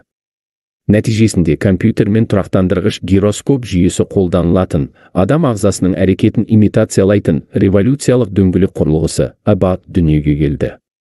Ол жиектасқа шығып қана қоймай, тепкішекпен көтерілуге де, түсуге де көмектеседі. Кез келген кедір бұдыр жолды басып ете алады және алдында тұрған жанмен бетпе-бет тұрып сөйлесуге мүмкіндік береді. Мұның барлығы пайдаланушы құрылғыдан шықпай-ақ немесе басқа біреудің көмегіне жүгінбей-ақ іске асады. 2001 жылы Аббат технологиясына негізделген бір адамды қозғалушы құрылғы Segway'ді таныстырған кезде аталған жаңалық газеттердің басты бетінен түспеді. 2 доңғалақты самокатты еске түсіреді. Ол алға, артқа, солға, оңға жүреді әрі тоқтайды. Үстіндегі жан денесін қимылдатқаннан басқа ештеңе де істемейді. Жол полициясы мен қала әкімшілігі Segway'дің жүргінші жолына яки көлік жолына тиесілі қозғалыс құрылғысы екенін айқындаумен тартысып жатқанда, Дэн Камен жаңа арманын жүзеге асыруда армандауда. Бұл жолға арманы жердің ең қараңғы тұсына жарық сәуле шашатын өнертабыс түрі. Камен экологиялық тұрғыдан таза, кез келгені нәрсені дерлік жанармай ретінде қолдана алатын электр генераторын жасап шықты. Бұл жердегі ең таңғаларлық нәрсе мынау қозғалтқыш жылуы ішуге жарамды судың 10 шақты галлонын сағат сайын дайындап шығаруға қолданылатын революциялық жабық жүйені ойлап тапты. Бұл таңғаларлық өнертабыс түрі әлемнің ластанған суы миллиондаған жанның өмірін жалмап жатқан бөліктерін қауіпсіз сумен қамтамасыз ете алады. Бұған қоса, арзан және қолайлы электр энергиясының қайнар көзі де болмақ. Дэн Камен зертхананың бір бұрышында жасырынған ғалымның бірі емес. Камен өнертапқыш, бірақ Томас Эдисон секілді, ол да қоғамның өнертапқыш адам туралы түсінігін өзгертетін, құрылғыларды ойлап табатын әрі сататын кәсіпкер. Хелен Келлер есімді қыз туа сала таскерең, мылқау, зағип болып қалды. Осында кемістігіне қарамастан, ұлылар тарихында оның аты өшпестей болып жазылды. Оның өмір жолы арқылы біз жеңілісті өмір шындығы ретінде қабылдамаған адам жеңістің не екенін білмейді дейтін қағиданың дұрыстығына көз жеткіземіз. Роберт Бернс болса ауылдан шыққан сауатсыз жігіттердің бірі болатын. Ол жоқшылықтың тауқыметін көп тартқан маскүнем еді. Алайда жаратқанның жарлықауымен ол поэзияға жаңа леп әкелді. Сондықтан бұрынғы шөл мен жантақ өскен аймақты көкорай шалғынға айналдырды. Бетховен саңырау, ал Милтон зағип болған. Бұған қарамастан, олардың есімдері ешқашан ұмытылмайды. Өйткені олар арманын ақиқатқа айналдыра алған жандар. Қосымша ақпарат. Университетті тастап кеткен Стив Джобс пен Стив Возняк қарапайым адамдар қолдана алатын компьютер жасап сатуды армандаған. Форд секілді қолда бар құралдармен жұмыс істеген олар алғашқы Apple компьютерін Джобстардың отбасылық гаражында жасады. Олар Форд секілді армандарына адал болудан қорықпады. Прототиптерін жергілікті сауда нүктесіне көрсеткен кезде олар 25 дана тапсырыс алды. Жаңа компаниясын құруға қажет $1300 жинау үшін Джобс дереу Volkswagen автокөлігін, ал Возняк Hewlett-Packard маркалы қымбат есептеуіш машинасын сатты. Олар осылайша ақша тауып, жергілікті электроника тауарларын жеткізушілерді несие алуға көндіріп, Apple шығаруды қолға алды. Олар компьютер құралдары мен бағдарламалық жасақтама өндірісінде революция жасады. 1976 жылы өндіріске $666 бағамен шыққан Apple оларға $774,000 табыс әкелді. 2 жыл өткенде олар Apple-ны нарыққа шығарды. Бұл өніммен келесі 3 жыл ішінде $140 миллион табыс тапты. 1980 жылы Apple биржаға қойылып, алғашқы күннен соң ақ компанияның нарықтағы бағасы $1-2 миллиард бағаланды. Возняк компаниядан кетті, бірақ Джобс 1984 жылға дейін Macintошты жасауды жалғастыра берді. 1985 жылы Джобс та компаниядан шықты. 1998 жылы Apple-ге қайтып келіп, тоқырап қалған компанияға жан бітірді. Mac компьютерлерін Rehag анимациялық компаниясымен бірлесіп iPad, iTunes өнімдерін шығарды. Қазіргі жетістіктер тарихын жаза отырып, редакторлар Хиллдің жетістік қағидаларын паш ету үшін нақты адамдарды мысалға алатын мәнерін үлгі етті. Әйткенмен Наполеон Хиллдің сирек кездесетін артықшылығы бар еді. Оған дейінгілердің және кейінгілердің кез келгеніне қарағанда, оның ықпалы мол, табысты жандармен көзбе-көз кездесуге, оларға шабыт берген армандары жайлы, бетпе-бет келген қиындықтары туралы сұрап білуге, және сәтсіздіктерін еңсеруге қажет батырлықты қалай тапқандары жайлы білуге мүмкіндігі болды. Хилл 20 ғасырдағы Америка өндірісінің негізін қалаған өнертапқыштармен, алпауыт өндіріс ошақтарын ашқан тұлғалармен, есімдері аңызға айналмай тұрған кезде, яғни жұртқа беймәлім жаңалық пайда болысымен ақ жүздесті. Қолыңыздағы еңбек өз-өзіне көмектесу қағидаларын жазу ісінде жаңалық болды, және әлі күнге барша мотивациялық әдебиет атаулыға бағдаршам болған жоғары үлгі саналады. Оның жетістігі сондай-ақ мыңдаған бизнес тарих нарығын жасауға септесті. Бұл әдебиеттерде арман атаулының туу, жоспарлардың жасалу тарихы, қазіргі бизнес атаулының барша саласында қол жеткізілген жетістіктер мен бетпе-бет келген қиындықтар туралы жазылуда. Ақпараттың мұндай ауқымды көлемі дәл қазір қолжетімді болғандықтан, батырманы түртіп қап, ұлы кәсіпкерлер мен өте табысты бас директорлар өз сөздерімен Наполеон Хилл осы кітапта түсіндірген барша қағидалардың негізінде жатқан басты ақиқатты қалайша растағандарын оқып, тыңдап немесе қарай аласыз. Олар сатып жатқан өнімдер немесе қызметтер әртүрлі болуы мүмкін, бірақ олардың жетістігінің тарихы бірдей: армандар, сәтсіздіктер, қателіктен алған сабақтары, сосын тағы да жетістік. Наполеон Хилл көзқарасын дәйектеу үшін сілтеме жасайтын Генри Фордқа, Томас Эдисонға немесе Генриге балама мысал ретінде дәл қазір Стив Джобс, Дэн Камен немесе Мерл Хаггард табылады. Бұл Хиллдің көзқарасы әлі күнге өміршең екенін айғақтайды. Бір нәрсені тілеп, оны қалау мен қабылдауға дайын болудың арасында үлкен айырмашылық бар. Басқалардың қол жеткізген табысына сенбей тұрып, еш адам өзіне келген табысты қабылдай алмайды. Санада қалау немесе үміт емес, керісінше сенім болу керек. Сананың жаңалықты қабылдауға дайын болуы сенім үшін өте маңызды. Шектелген сана иланбайды, өйткені ол батылдық пен сенімді қабылдай алмайды. Ауыр азап пен кедейлікке мойынсынуға кететін, қажыр-қайрат биіктерді еңсеру үшін жұмсалатын қайратпен пара-пар екенін ұмытпаңыз. Бұл шындықты ұлы ақынның төмендегі өлең жолдарынан айқын көре аламыз. Өмірдің төлемесін артық мұра білемін, мен тиынға салдым сауда. Табысым табан таяз болғаннан соң бастадым сұрап менде басқа сауға.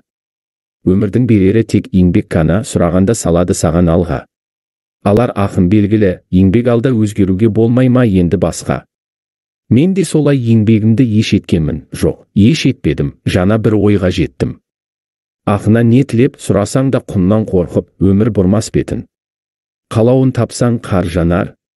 Осы бөлім аяқталуға шақ қалғанда, сіздерді өзім білетін адамдардың ішіндегі ең ерекше тұлғалардың бірімен таныстырғым келеді. Ол баланың дүние есігін ашқанда құлағы болмады.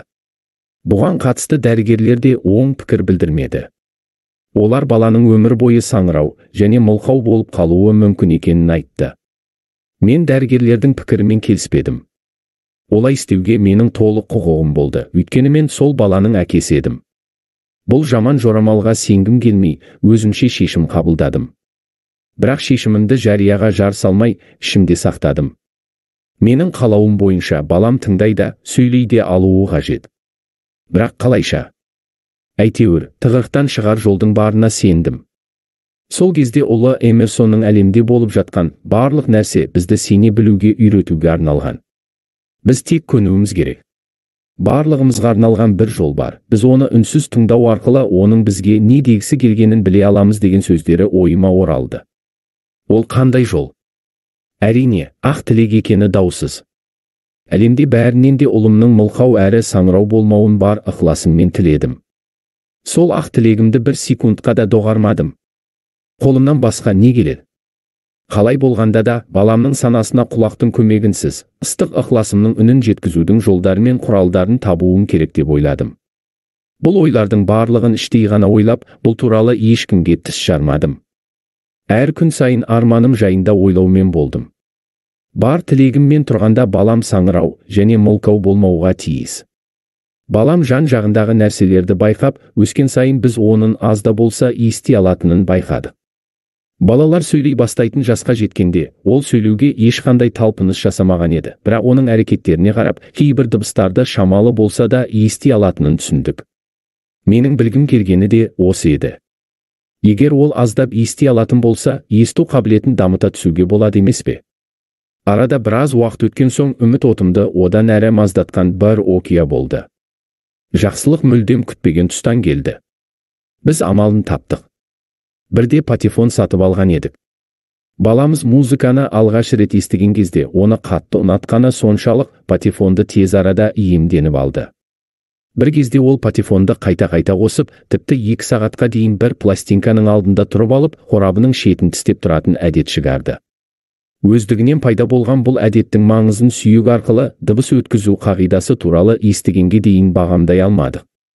Біршама уақыт өткен соң ернім баламның басына тигенде, оның менің дауысымды анық еститінін байқадым. Баламның дауысымды анық еститінін түсінгеннен кейін, мен лезде оның санасына есту және сөйлеуге деген ықыласын арттыра түсуге тырыстым. Сөйтіп, оның ұйықтар алдында ертегі тыңдағанды жақсы көретінін түсініп, өзіне деген сенімін, қиялын және естуге, қалыпты адам болуға деген ықыласын арттыру үшін жаңа ертегілерді ойша құрай бастадым. Кейде бір оқиғаға қызықты жаңа детальдар қосып, бірнеше мәрте қайталап айта беретін едім. Ұлымды оның физикалық кемістігі масылдық емес, тағдырдың үлкен сыйы екеніне сендіргім келді.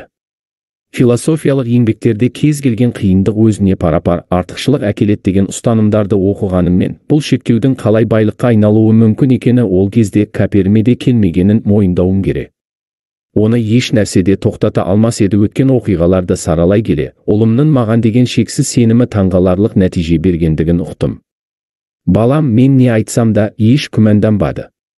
Ұлыма ағасына қарағанда артықшылығының көп екендігін және бұл артықшылық әр түрлі жолмен пайда болатынын түсіндірдім. Мысалы, мектептегі мұғалімдер оның құлағы жоқ екенін байқаған соң, оған ерекше көңіл бөліп, айрықша мейіріммен қарайтын болады дедім. Шындығында да солай болды. Сонымен қатар мен оған газет сата алатын жасқа жеткен кезде, бұл кезде оның ағасы газет сатып, нәпақа тауып жүрген, ағасымен салыстырғанда артықшылықтарға ие болатынын айттым. Себебі жұрт оның құлағының жоғына қарамастан еңбегін адал атқарып, сын тыңғылықты тындырғанына қарап, қарымтасына көп ақша береді деген ойда болдым. Баламның жасы 7-ге келген кезде жасап жатқан істеріміздің жемісін көре бастадық. Алайда бірнеше ай бойы ол газет сатуға құлшынғанымен, анасы рұқсат бермеді. Ақыры, балам барлығын өзі істемекші болды. Бір күні түстен кейін үйде жалғыз өзі үй қызметкерлерімен қалған кезде, ас үйдің терезесі арқылы сыртқа шығып, өз ойын іске асыра бастаған. Ол көрші етікшіден 6 цент қарыз алып, оған бірнеше газет сатып алған. Сосын қолындағы газеттерді қайта сатып, кешке дейін бұл ісін жалғастыра берген. Соңында бар ақшаны есептеп, етікшіден алған ақшаны қайтарған кезде, оның қолында 42 цент таза пайда қалған еді. Кешке үйге қайтып оралғанымызда, қолына 42 центін қысып ұстаған күйде қалың ұйқыға кеткен баламызды көрдік. Әйелім ұлымның түйілген жұдырығын ақырын ғана ашып, тиындарды алған соң көз жасына ерік берді. Құдайға тәуба. Әйелім ұлының алғашқы жеңісіне қуанып, көз жасына ие бола алмады. Мен болсам, керісінше, күлкімді тыя алмадым, себебі баланың санасына өзіне деген сенімді ұялата білуімнің арқасында осы жетістікке жеткенімді білдім. Бұл қуаныштан туған күлкі еді. Жұбайым бұл оқиғадан құлағы жоқ кішкентай бала ессіздікке барып, өмірін қауіпке тігу арқылы ғана ақша тапты деп баға берді. Ал мен болсам батыл, мақсаты айқын, өзіне деген сенімі жоғары кішкентай кәсіпкер баланың тірлігі ретінде қабылдадым. Ол өз бетімен іс бастап, жеңіске жете білді. Бұл еңбекке қатты сүйсіндім. Өйткені ол өзінің тапқырлығын дәлелдеді, ал бұл қасиет онымен өмір бойы бірге болмақ. Кішкентай саңырау баланың естуі. Ұстаздары жанына келіп, айғайлап сөйлегенде ғана еститін кішкентай саңырау бала осылайша жоғары сыныпты да, колледжді де тәмамдады. Ол саңырауларға арналған арнайы мектепке де барған жоқ. Біз оған мылқаулардың ым-ишарат тілінде үйретпедік. Мектеп басшылығымен қызу таласқа түссек те, біз оның көппен бірге өмір сүріп, қатардағы балалармен араласуы керек деген шешімімізден таймадық. Ол жоғары сыныптарда оқып жүрген кезде электрлік есту құрылғысын қолданып көруге тырысты, бірақ онысынан ештеңе шықпады. Колледждегі сабағының соңғы аптасында оның өмірін мүлдем өзге арнаға бұрған маңызды жайт орын алды. Оған саңырауларға арналған жаңа құрылғыны тағып көруді ұсынды. Бұған дейінгі құрылғылардың пайдасы болмағандықтан, балам бұл құрылғыны сынап көруге аса құлық таныта қоймады. Асықпай, менсінбеген қалыпта құрылғыны тағып, батареясын қосқан сәтте оның өміріндегі ең үлкен арманы шындыққа айналды. Өмірінде алғаш рет ол барлық адам сияқты еш қиындықсыз ести алды. Осы есту құрылғысының арқасында әлемнің өзгеріп шыға келгеніне қуанғаны соншалық ол сол мезетте телефон тұтқасын жұлып алып, анасының үнін анық есту үшін телефонға жармасты. Осылайша өмірінде алғаш рет басқа адамдармен жұрт қатарлы әңгіме дүкен құрды. Сұхбаттасқан жандар айқайламаса да, оларды мінсіз ести алды. Шынында да ол үшін өзгерген жаңа әлемнің есігі айқара ашылған еді. Оның ұмтылысы өз жемісін бере бастады, бірақ жеңіске толық жеттік деп қуануға әлі ерте еді. Бұл бала болашақта өз бойындағы шектеуді соған сай келетін пайдаға айналдырудың нақты, әрі іс жүзінде іске асырылуы мүмкін жолын табуы керек болатын. Саңырау бала өзгелерге қол ұшын созды. Жеткен жетістігінің маңызын әлі де жете түсіне қоймаған ұлым жаңа ашылған дауыстар әлемінің әсерінен шықпастан-ақ, сол есту құрылғысын жасаған компанияға өз басынан кешкен оқиғасын баяндап, хат жазып жібереді. Хат компания басшыларының қызығушылығын тудырып, олар ұлымды Нью-Йоркке шақырды. Нью-Йоркке жетіп, зауытқа келгеннен кейін бас инженермен жаңа ашылған әлем туралы әңгімелесіп тұрған кезде оның ойына түйсік пе, идея ма, шабыт па, қалай қаласаңыз солай атаңыз бір жағдай сап ете қалады. Бұл оның шектеулі жағдайын пайдаға айналдыратын ақша және өмір бойғы бақыт ретінде өз жемісін әкелетін ой импульсі болатын. Ұлымның ойынша, ол есту құрылғысының көмегіне зәру болып жүрген миллиондаған адамға өзінің басынан өткен жағдайы туралы айтып, жаңа әлеммен таныстырудың жолын тапса, оларға көмектесе алатынын түсінді. Бір ай бойы қарқынды түрде жүргізілген зерттеу кезінде, осы есту құрылғысын жасаушылардың маркетинг жүйесін талдап, есту қабілеті шектеулі адамдарға жаңа әлемге аяқ басудың керемет жолдарын жеткізу үшін олармен байланыс орнатудың тәсілдері мен құралдары жайында ойластыра бастады. Осының барлығын аяқтаған соң ол өзінің қол жеткізген нәтижелерінің негізінде 2 жылдық жоспар жасады. Компанияны өз жоспарымен таныстырғаннан кейін, компания басшылары оған сол ойды тез арада іске асыру үшін жаңа қызмет ұсынды. Маңдайға жазылғаны осы болар. Ұлым өзінің жәрдемінсіз саңырау күйде қалып қоятын мыңдаған жанның өміріне мән дарыту үшін қол ұшын созды. Блердің өмірлік қағидаларын, ұстанымдарын анасы екеуміз қалыптастырмағанда, оның өмір бойы саңырау болып қалатындығына еш күмәнданбаймын. Мен оның санасына есту мен сөйлеуге, қалыпты адам сияқты өмір сүруге деген құштарлықты сіңірген сәтте, сол құштарлықпен бірге сыртқы әлем мен үнсіздік құрдымы арасына табиғаттың көпір салуына түрткі болған бір күштің пайда болғаны анық еді. Шындығында да шексіз құштарлық күрделі жолдар арқылы шындыққа айналды. Blair басқалар сияқты естуді армандап еді, енді ол ести алады. Ұлым шексіз құштарлығы болмаса, кез келген адамның сағын сындыратын дертпен туған бала еді. Осылайша баламның санасына орныққан адам өзінің шектеулі қабілетімен ақ дұрыс жұмыс істей білсе, үлкен пайдаға кенеле алады деген кішкентай ғана зиянсыз етірік өзін-өзі ақтады. Сенім мен үлкен талпыныс бір жерден шықса, алынбас асыл қалмасы осылайша дәлелденді. Бұл қасиеттерді кез келген адамның бойынан табуға болады. Қосымша ақпарат. Наполеон Хилл қалауға қатысты осы тарауын аяқтаған кезде, атақты опера әншісі Шуман Хайн ханымның дүниеден озғаны белгілі болды. Ол кісінің некрологінде жазылған сөздердің үзіндісі. Хиллдің ойынша, осы тарау көтерген тақырыпқа сай келгені сонша, оның мынадай пікірді қоса кетуіне тура келді. Ғажайыпты жасауға деген құлшыныс.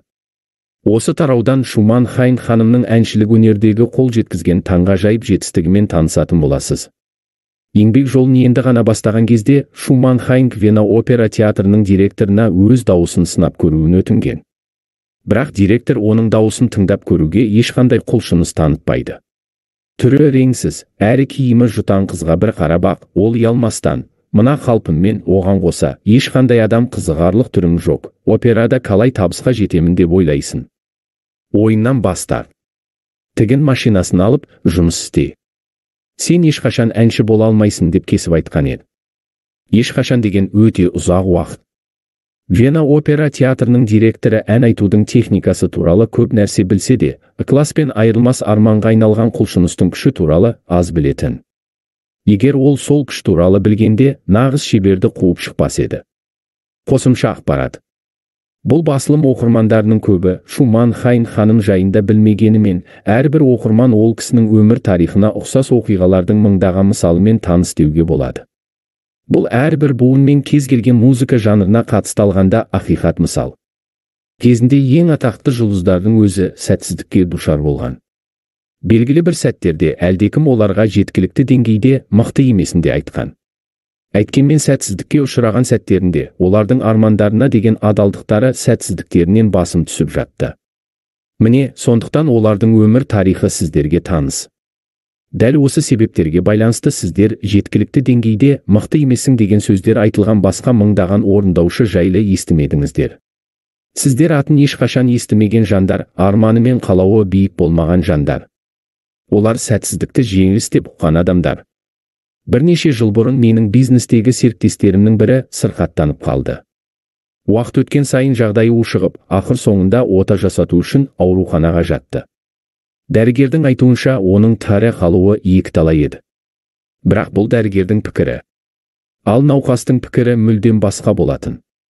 Ауруханаға аттандырар кезде, басеке, уайымдамаңыз, мен бірнеше күннен соң осында қайта ораламын деп, әлсіз сыбырлағанын естіген медбике маған жаны аши қарады. Бірақ науқас аман қалды. Бәрі аяқталған соң дәрігерлер, өмірге деген құлшынысы ғана оны аман алып қалды. Егер оның санасында өлім деген ойдың көлеңкесі болғанда, аман қалмас еді деген еді. Қосымша ақпарат. Наполеон Хилл алдыңғы бөлімде жазған құбылыс 1980 жылдары тұрғындардың басым бөлігіне тарады. Мұны ұстанушылардың арасында медицина қызметкерлері көп болды. Олар бұл ұғымды дене мен сананың байланысы деген терминге сыйғызып, 21 ғасыр тоғысында сана денеде физикалық өзгерісті паш ете алады деген сенім сәнге айналды. Мен сенімге негізделген құштарлықтың қуатына сенемін, себебі бұл күштің нәтижесін көрдім. Ол күштің қарапайым адамды байлық пен билікке жеткізгеніне куә болдым. Аталмыш күштің 100 рет жеңілген адамды қайта жеңіс тұғырына көтере алатынын көрдім. Табиғат құлақсыз жаратқан ұлымның дұрыс, бақытты әрі табысты өмір кешкеніне куә болдым.